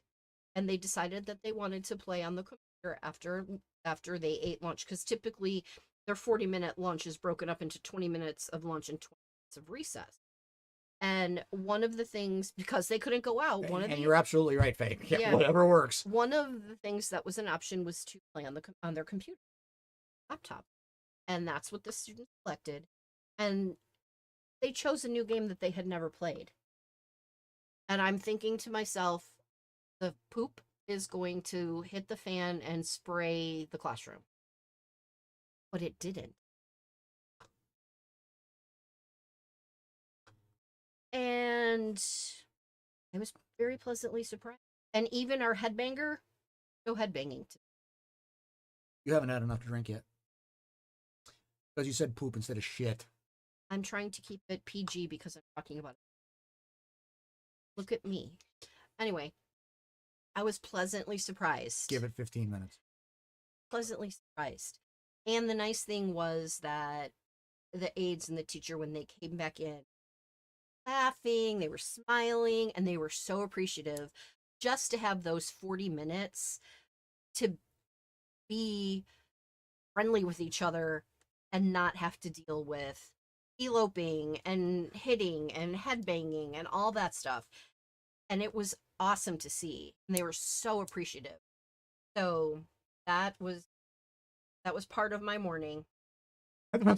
That was the morning, gang. It's not over yet. That only went till 11:20. That's 11:20. Yes. We're halfway through the day. Okay, and then at 12:30, I had another IEP for a change of placement. We were going to do that one-to-one swap with our high-profile eloper and this child, but it comes off like it's a prisoner swap. it kind of is. Right. It kind of is. We'll give you this one. You bring back the other one. I mean, it wasn't. That wasn't the original plan. It was a change of placement for both students. One going into a less restrictive environment, one going into a more restrictive environment. And it just so happened that we wanted them to happen at the same time. But mom of high profile eloper was not ready to make a decision yet. So we're gaining a student from the program we want to have our high profile eloper start going to. So I met today with the kiddo, the cutie. It's on, we're doing this on, video because their school is way far south and where I work. And dad's there, mom's there, teacher's there, principal from the other school. One of the program coordinators is there, the teacher for the program is there, kiddo is there, our school psychologist was there, I was there, and the teacher who teaches the entire circus. Yes, we were all there. And the kid is on video with the teacher and says the kid sees dad on the screen and says, Dad, I'm having a great day today. We all just bust out laughing. But I'm hoping that this looks like it will be a good fit for the student. So that was from 12 to 12:30. And for those of you who aren't necessarily familiar, eloping at school is anytime you try to bail out of school. No, it's not just that. It's anytime try to leave the learning area or the classroom or the campus. So you can elope within the classroom. It's your music. Oh. It's eerie and creepy. Supposed to be. Well, we're not doing that anymore. Now it should be like Margaritaville. All right. So then I had another IEP, which was just an initial. We opened it for compliance because we couldn't get the whole team together before spring break.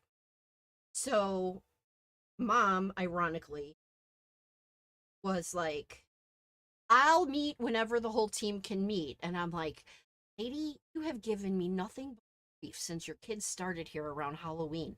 And now all of a sudden you're complete. And I'm thinking, the win, Mrs. Kahuna, take the win. So yeah, we rescheduled that. And then I had an afternoon very similar to yesterday with the. So it's protocol here in California. Whenever a student claims that they want to die or kill themselves, that we need to do a threat assessment. The threat assessment consists of about 6 questions, and they're color coded. So the first question is coded as green. The next question is yellow. And then there's like 3 orange ones and 2 red ones. So they go hotter in severity as you go down the list.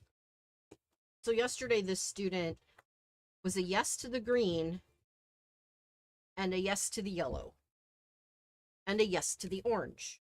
And Sure. the first orange is, have you thought about a way that this would happen?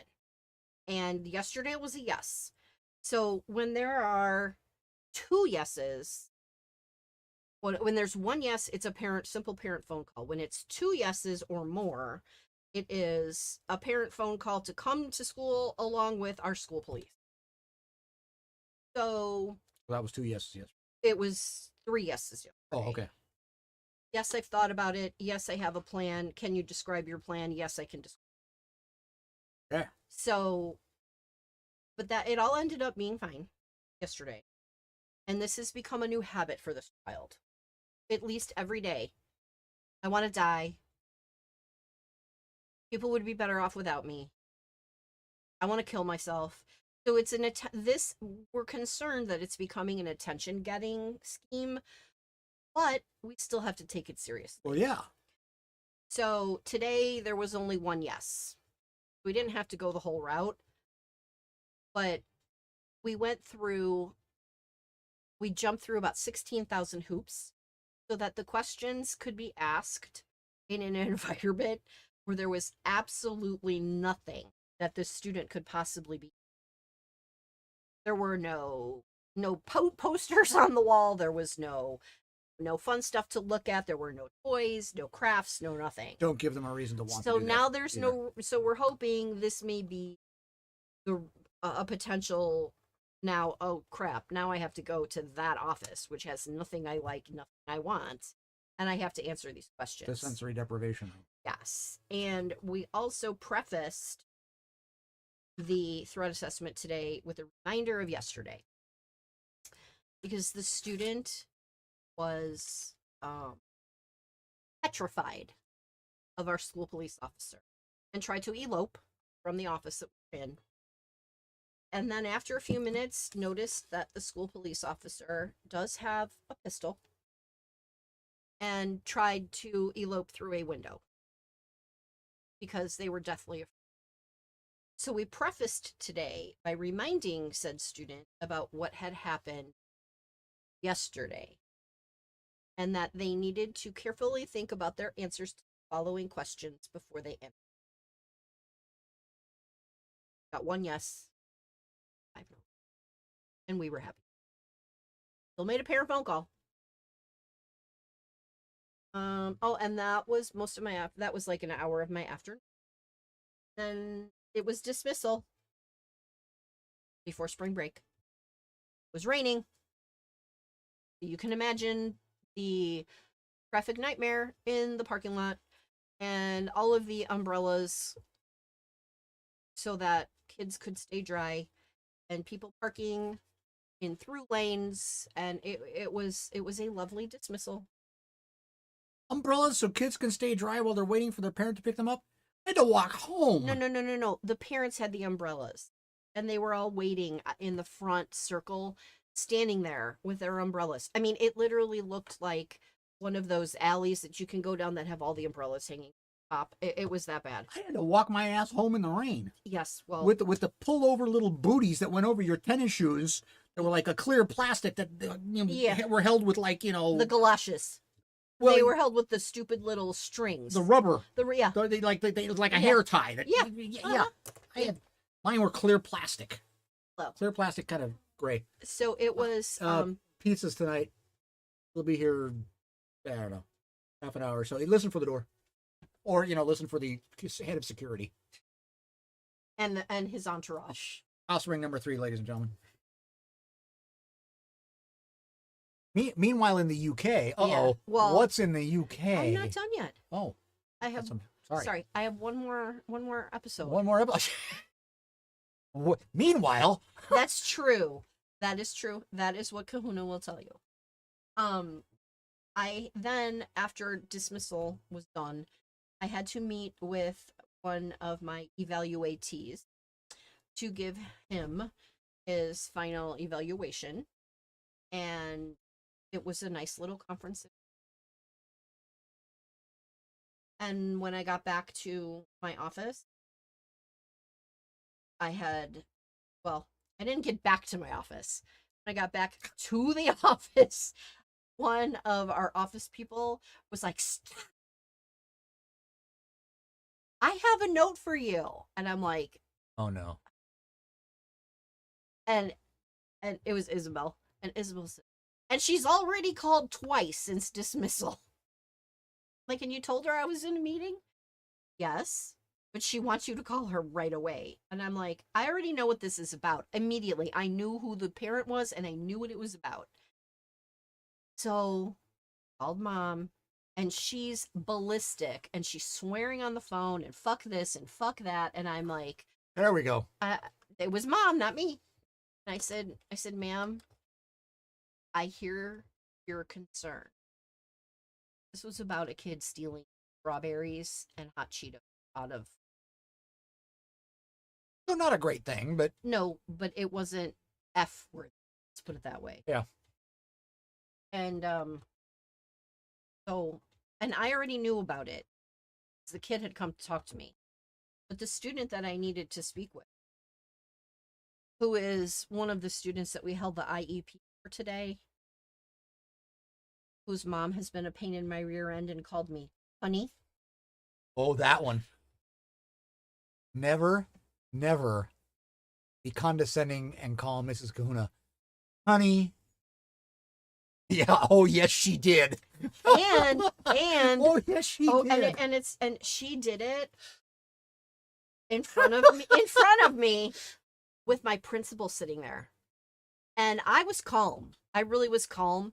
And when she finished her tirade, I turned and I looked at her and I said, Mrs. So-and-so, I said, I hear your frustration.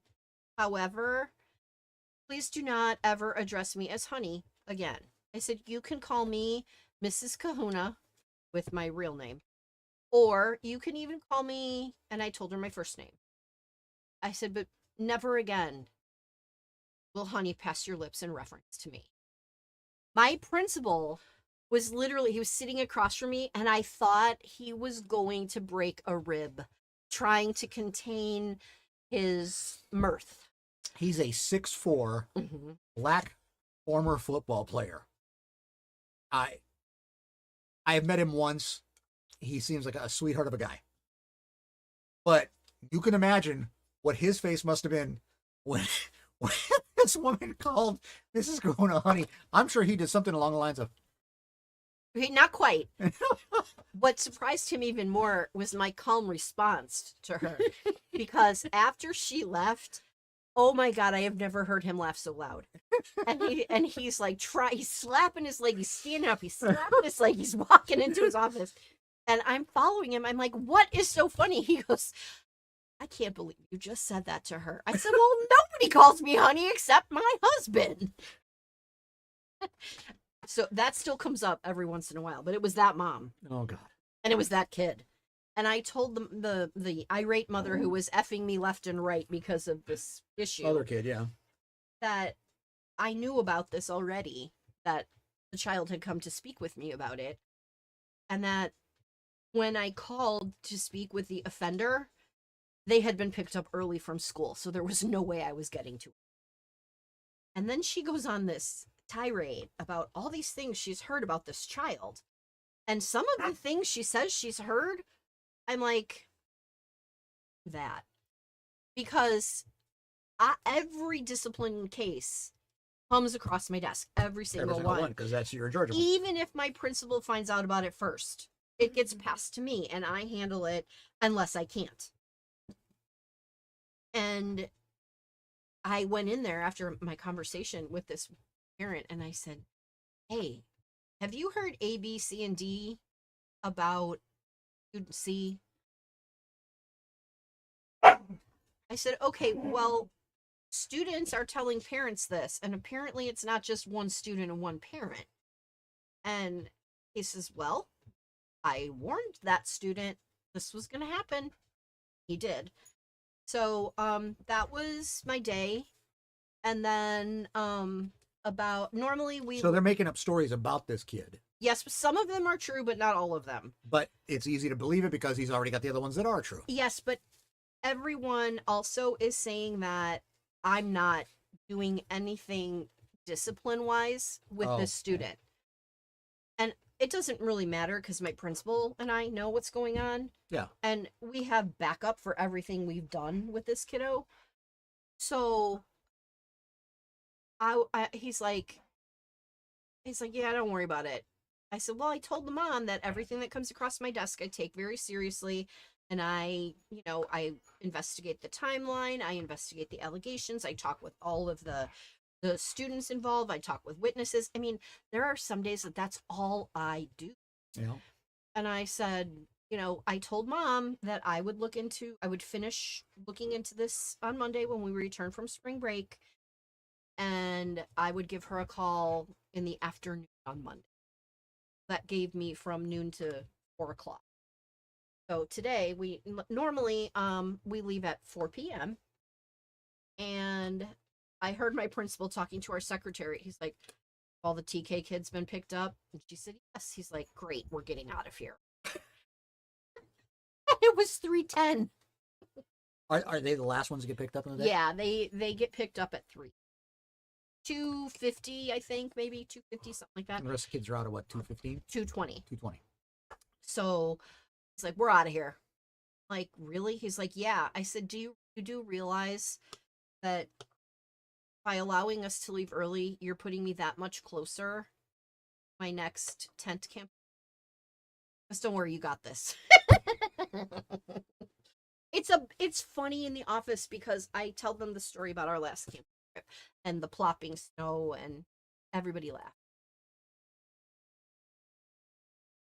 I told that I would try it one more time. And I said, this time. It's supposed to be the steamer. There you go. Yeah, So that was my day. you guys do get rain all the time over there in the UK. Yeah. See, here in California, we don't get rain often. We live in almost a perpetual drought. We have a season when we're supposed Yeah, to. we're in that We're season. in that season. We're at pretty much the end of that season. Yeah, and we've actually gotten more closer to the end of the season than we did in the beginning. Yeah, which is abnormal. Here in Virginia, you can send us some rain. We're good. We're good. We're good. We're good. And the city that I work in here in California, they do not have the best drainage on the streets. So there are often times on rainy days when I am driving to work in the morning, especially, where I've got my wipers on doing the choo-choo, and all of a sudden a car will go by on the other side of the street, and it's like the car wash all of a sudden on my windshield. That particular town. I have to take this phone call. That particular town. Hello. Should issue pontoons to their residents. How long are we on, honey?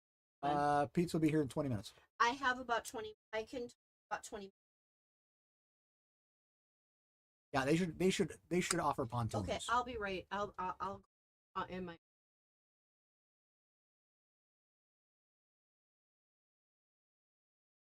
So yeah, I've been through that town, and the thing is, the town where Mrs. Kahuna works,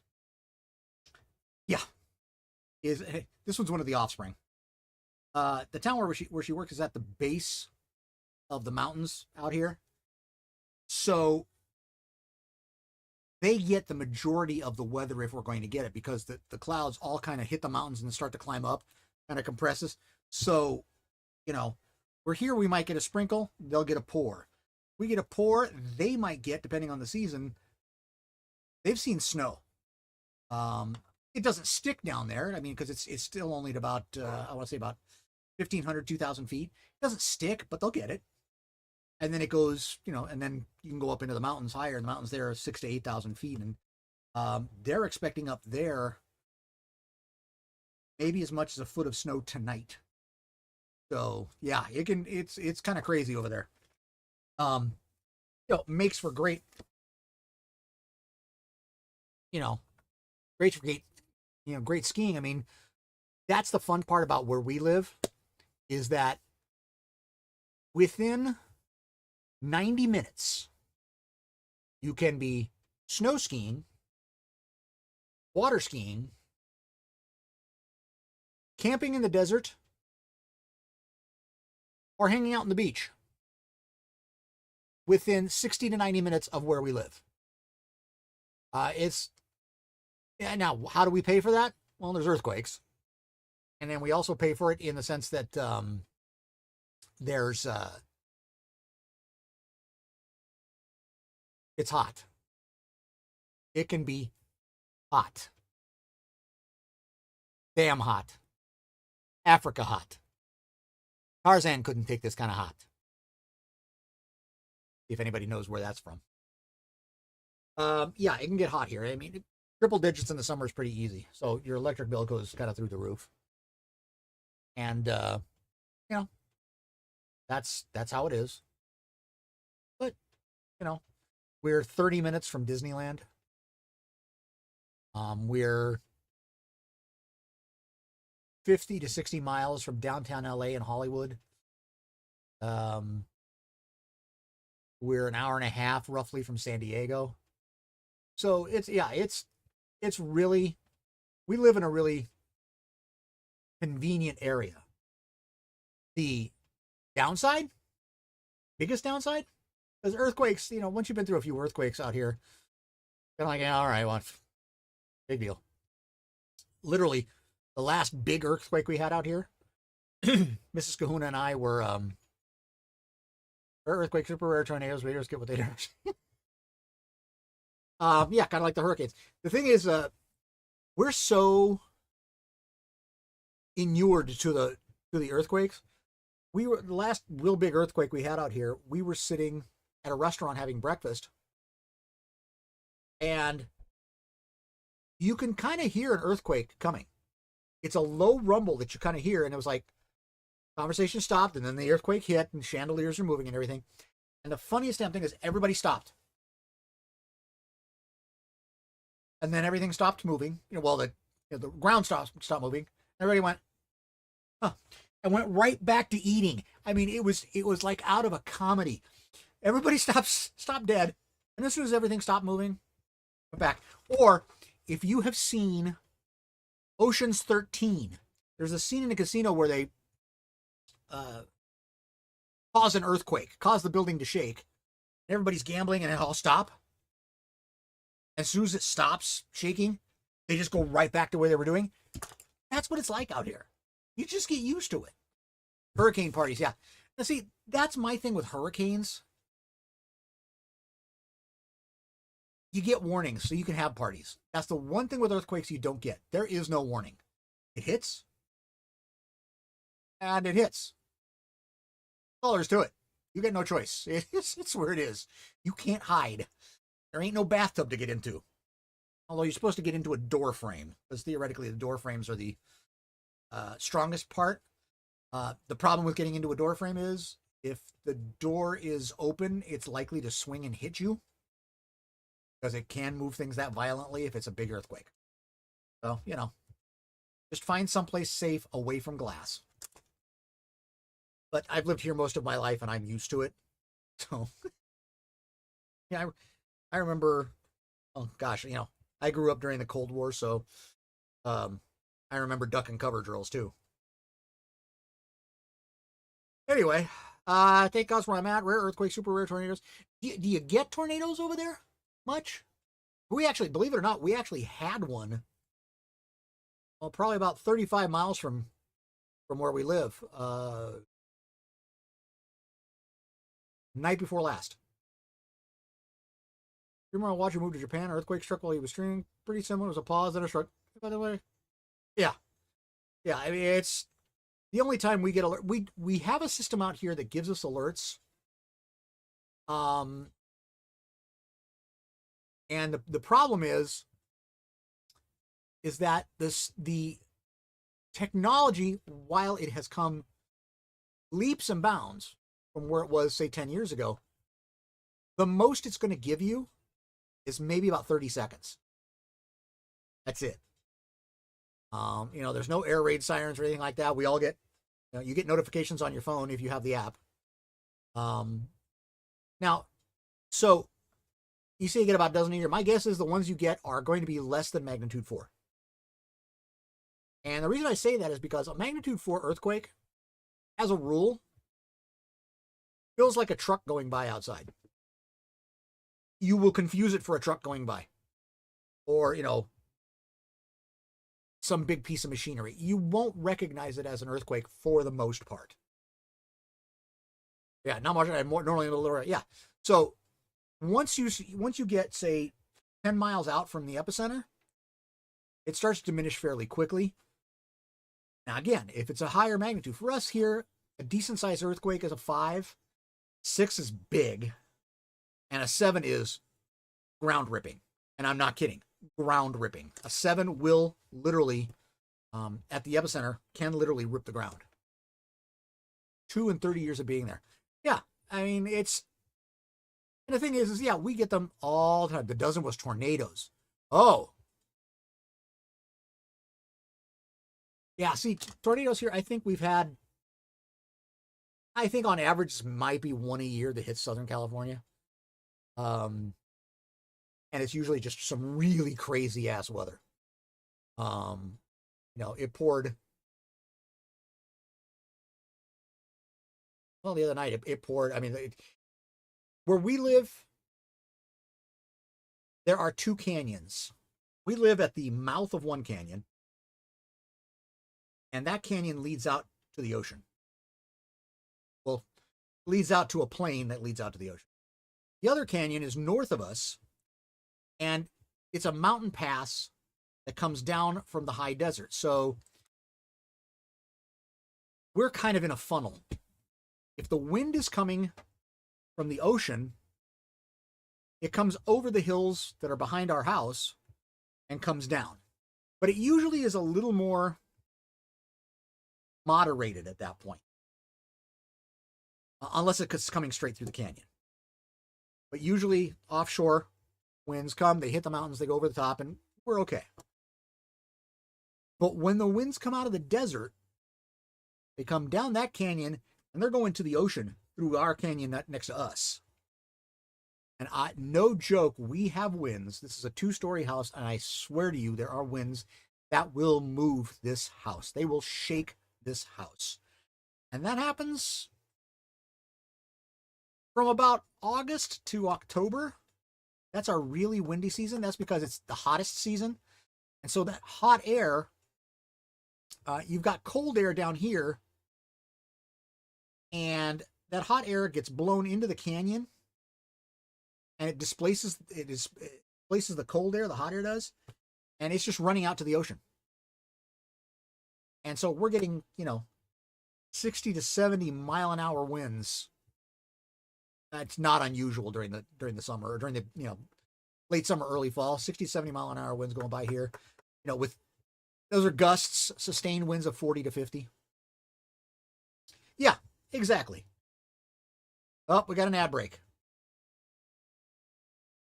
All right, so did it start yet, or is it? Or are we in the?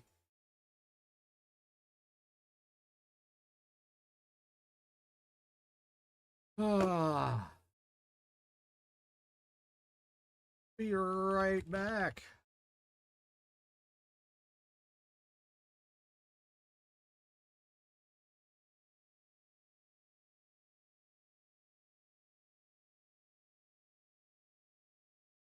I don't know if anybody's here who's a subscriber.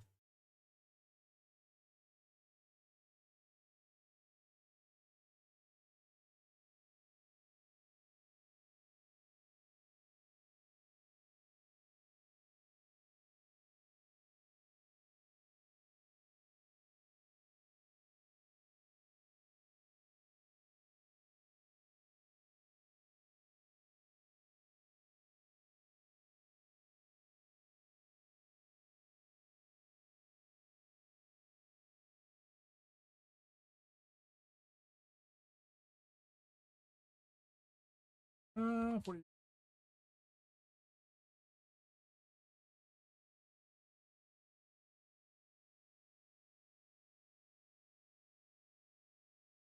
Go.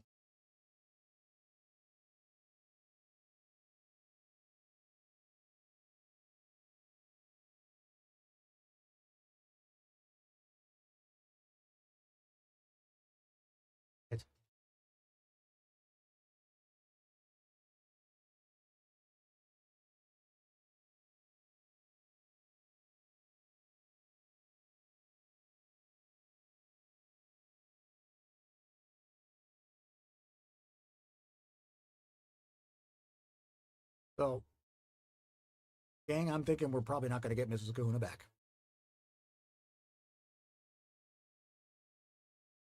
It's our middle offspring. From the tone I can hear right now, this is one of those, but Mom, you have to listen to me. And those never are quick. And yes, they know we're streaming. Hello, Lily. What you doing? Hi. What you doing? Can't quite see her, but right here. Sniffing around to see if I dropped any crumbs in the chair. All right.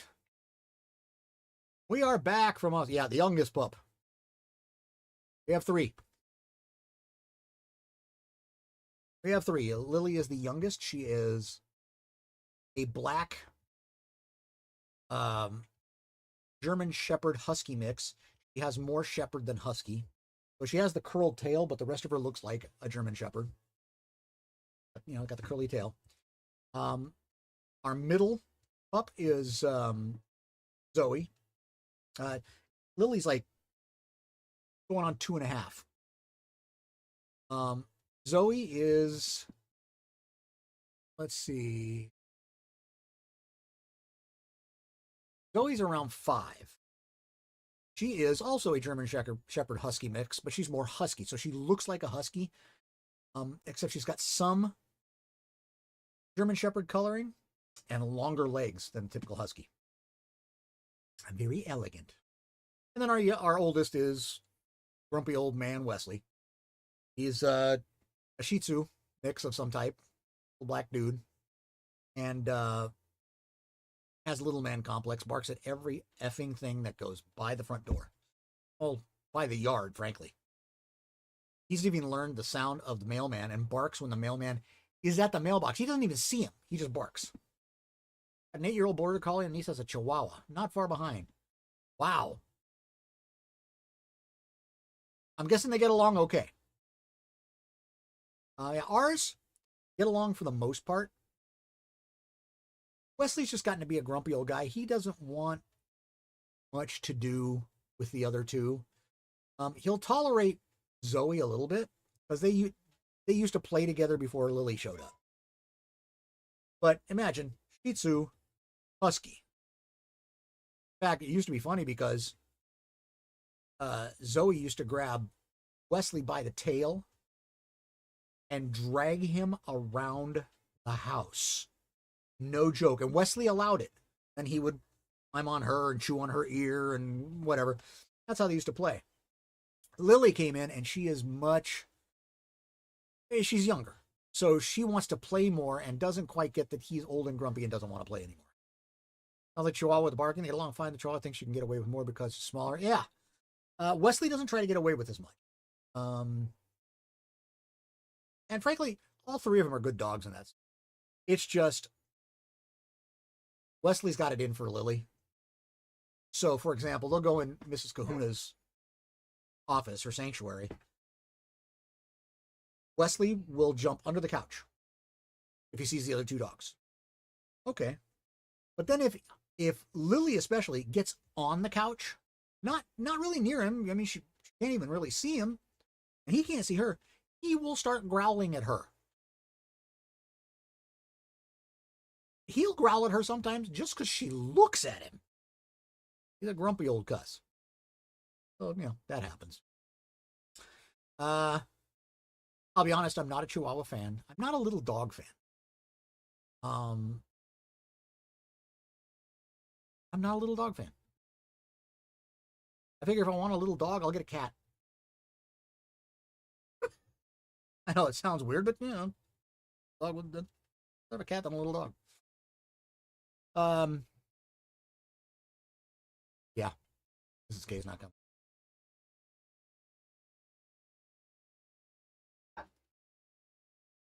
I'm sorry, I have to attend to a family matter, but we can always do a happy hour next Friday. Yeah, we can do it again. I'll see you guys next Friday.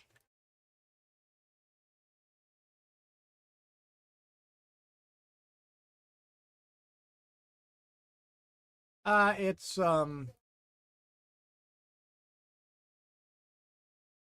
relationship drama. Everybody says bye.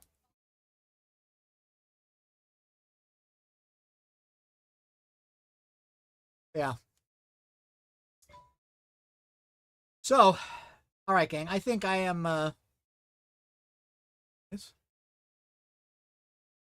Never learned the 3 salutations. 3 salutations. Wait, what did I miss?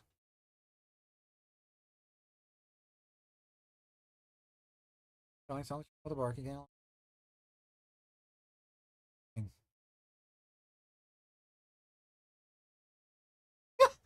I'm just about to get off. Mrs.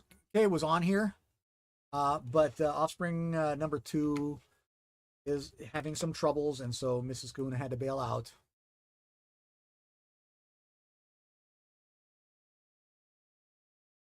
The difference between Mrs., and Ms. She's just Mrs. K because we're married. I'm Kahuna, she's Mrs. K. Hope you had a good nap, Sable. Who should I raid? Because I know my dinner is going to be here probably in the next 5-10 minutes. So I should figure out who I'm going to raid here. Oh, let's see. Who's up? And so, yes, we will have happy hour next week. This is unmarried. Mrs. is married. Ms. is for those who take our stats. Actually depend on more marital status. Oh, okay.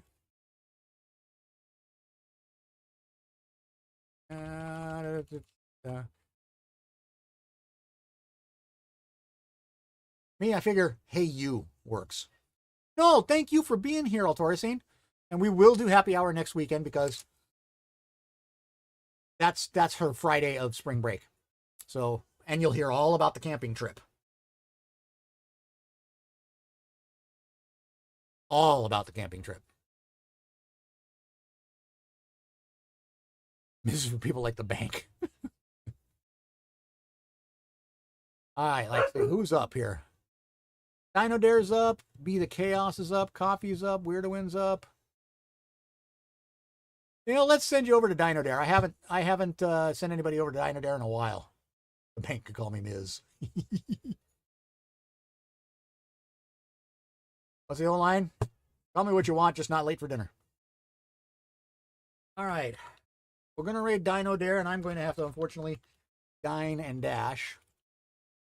Or raid and dash. So I'm going to send you guys over. Thank you so much for hanging out here. I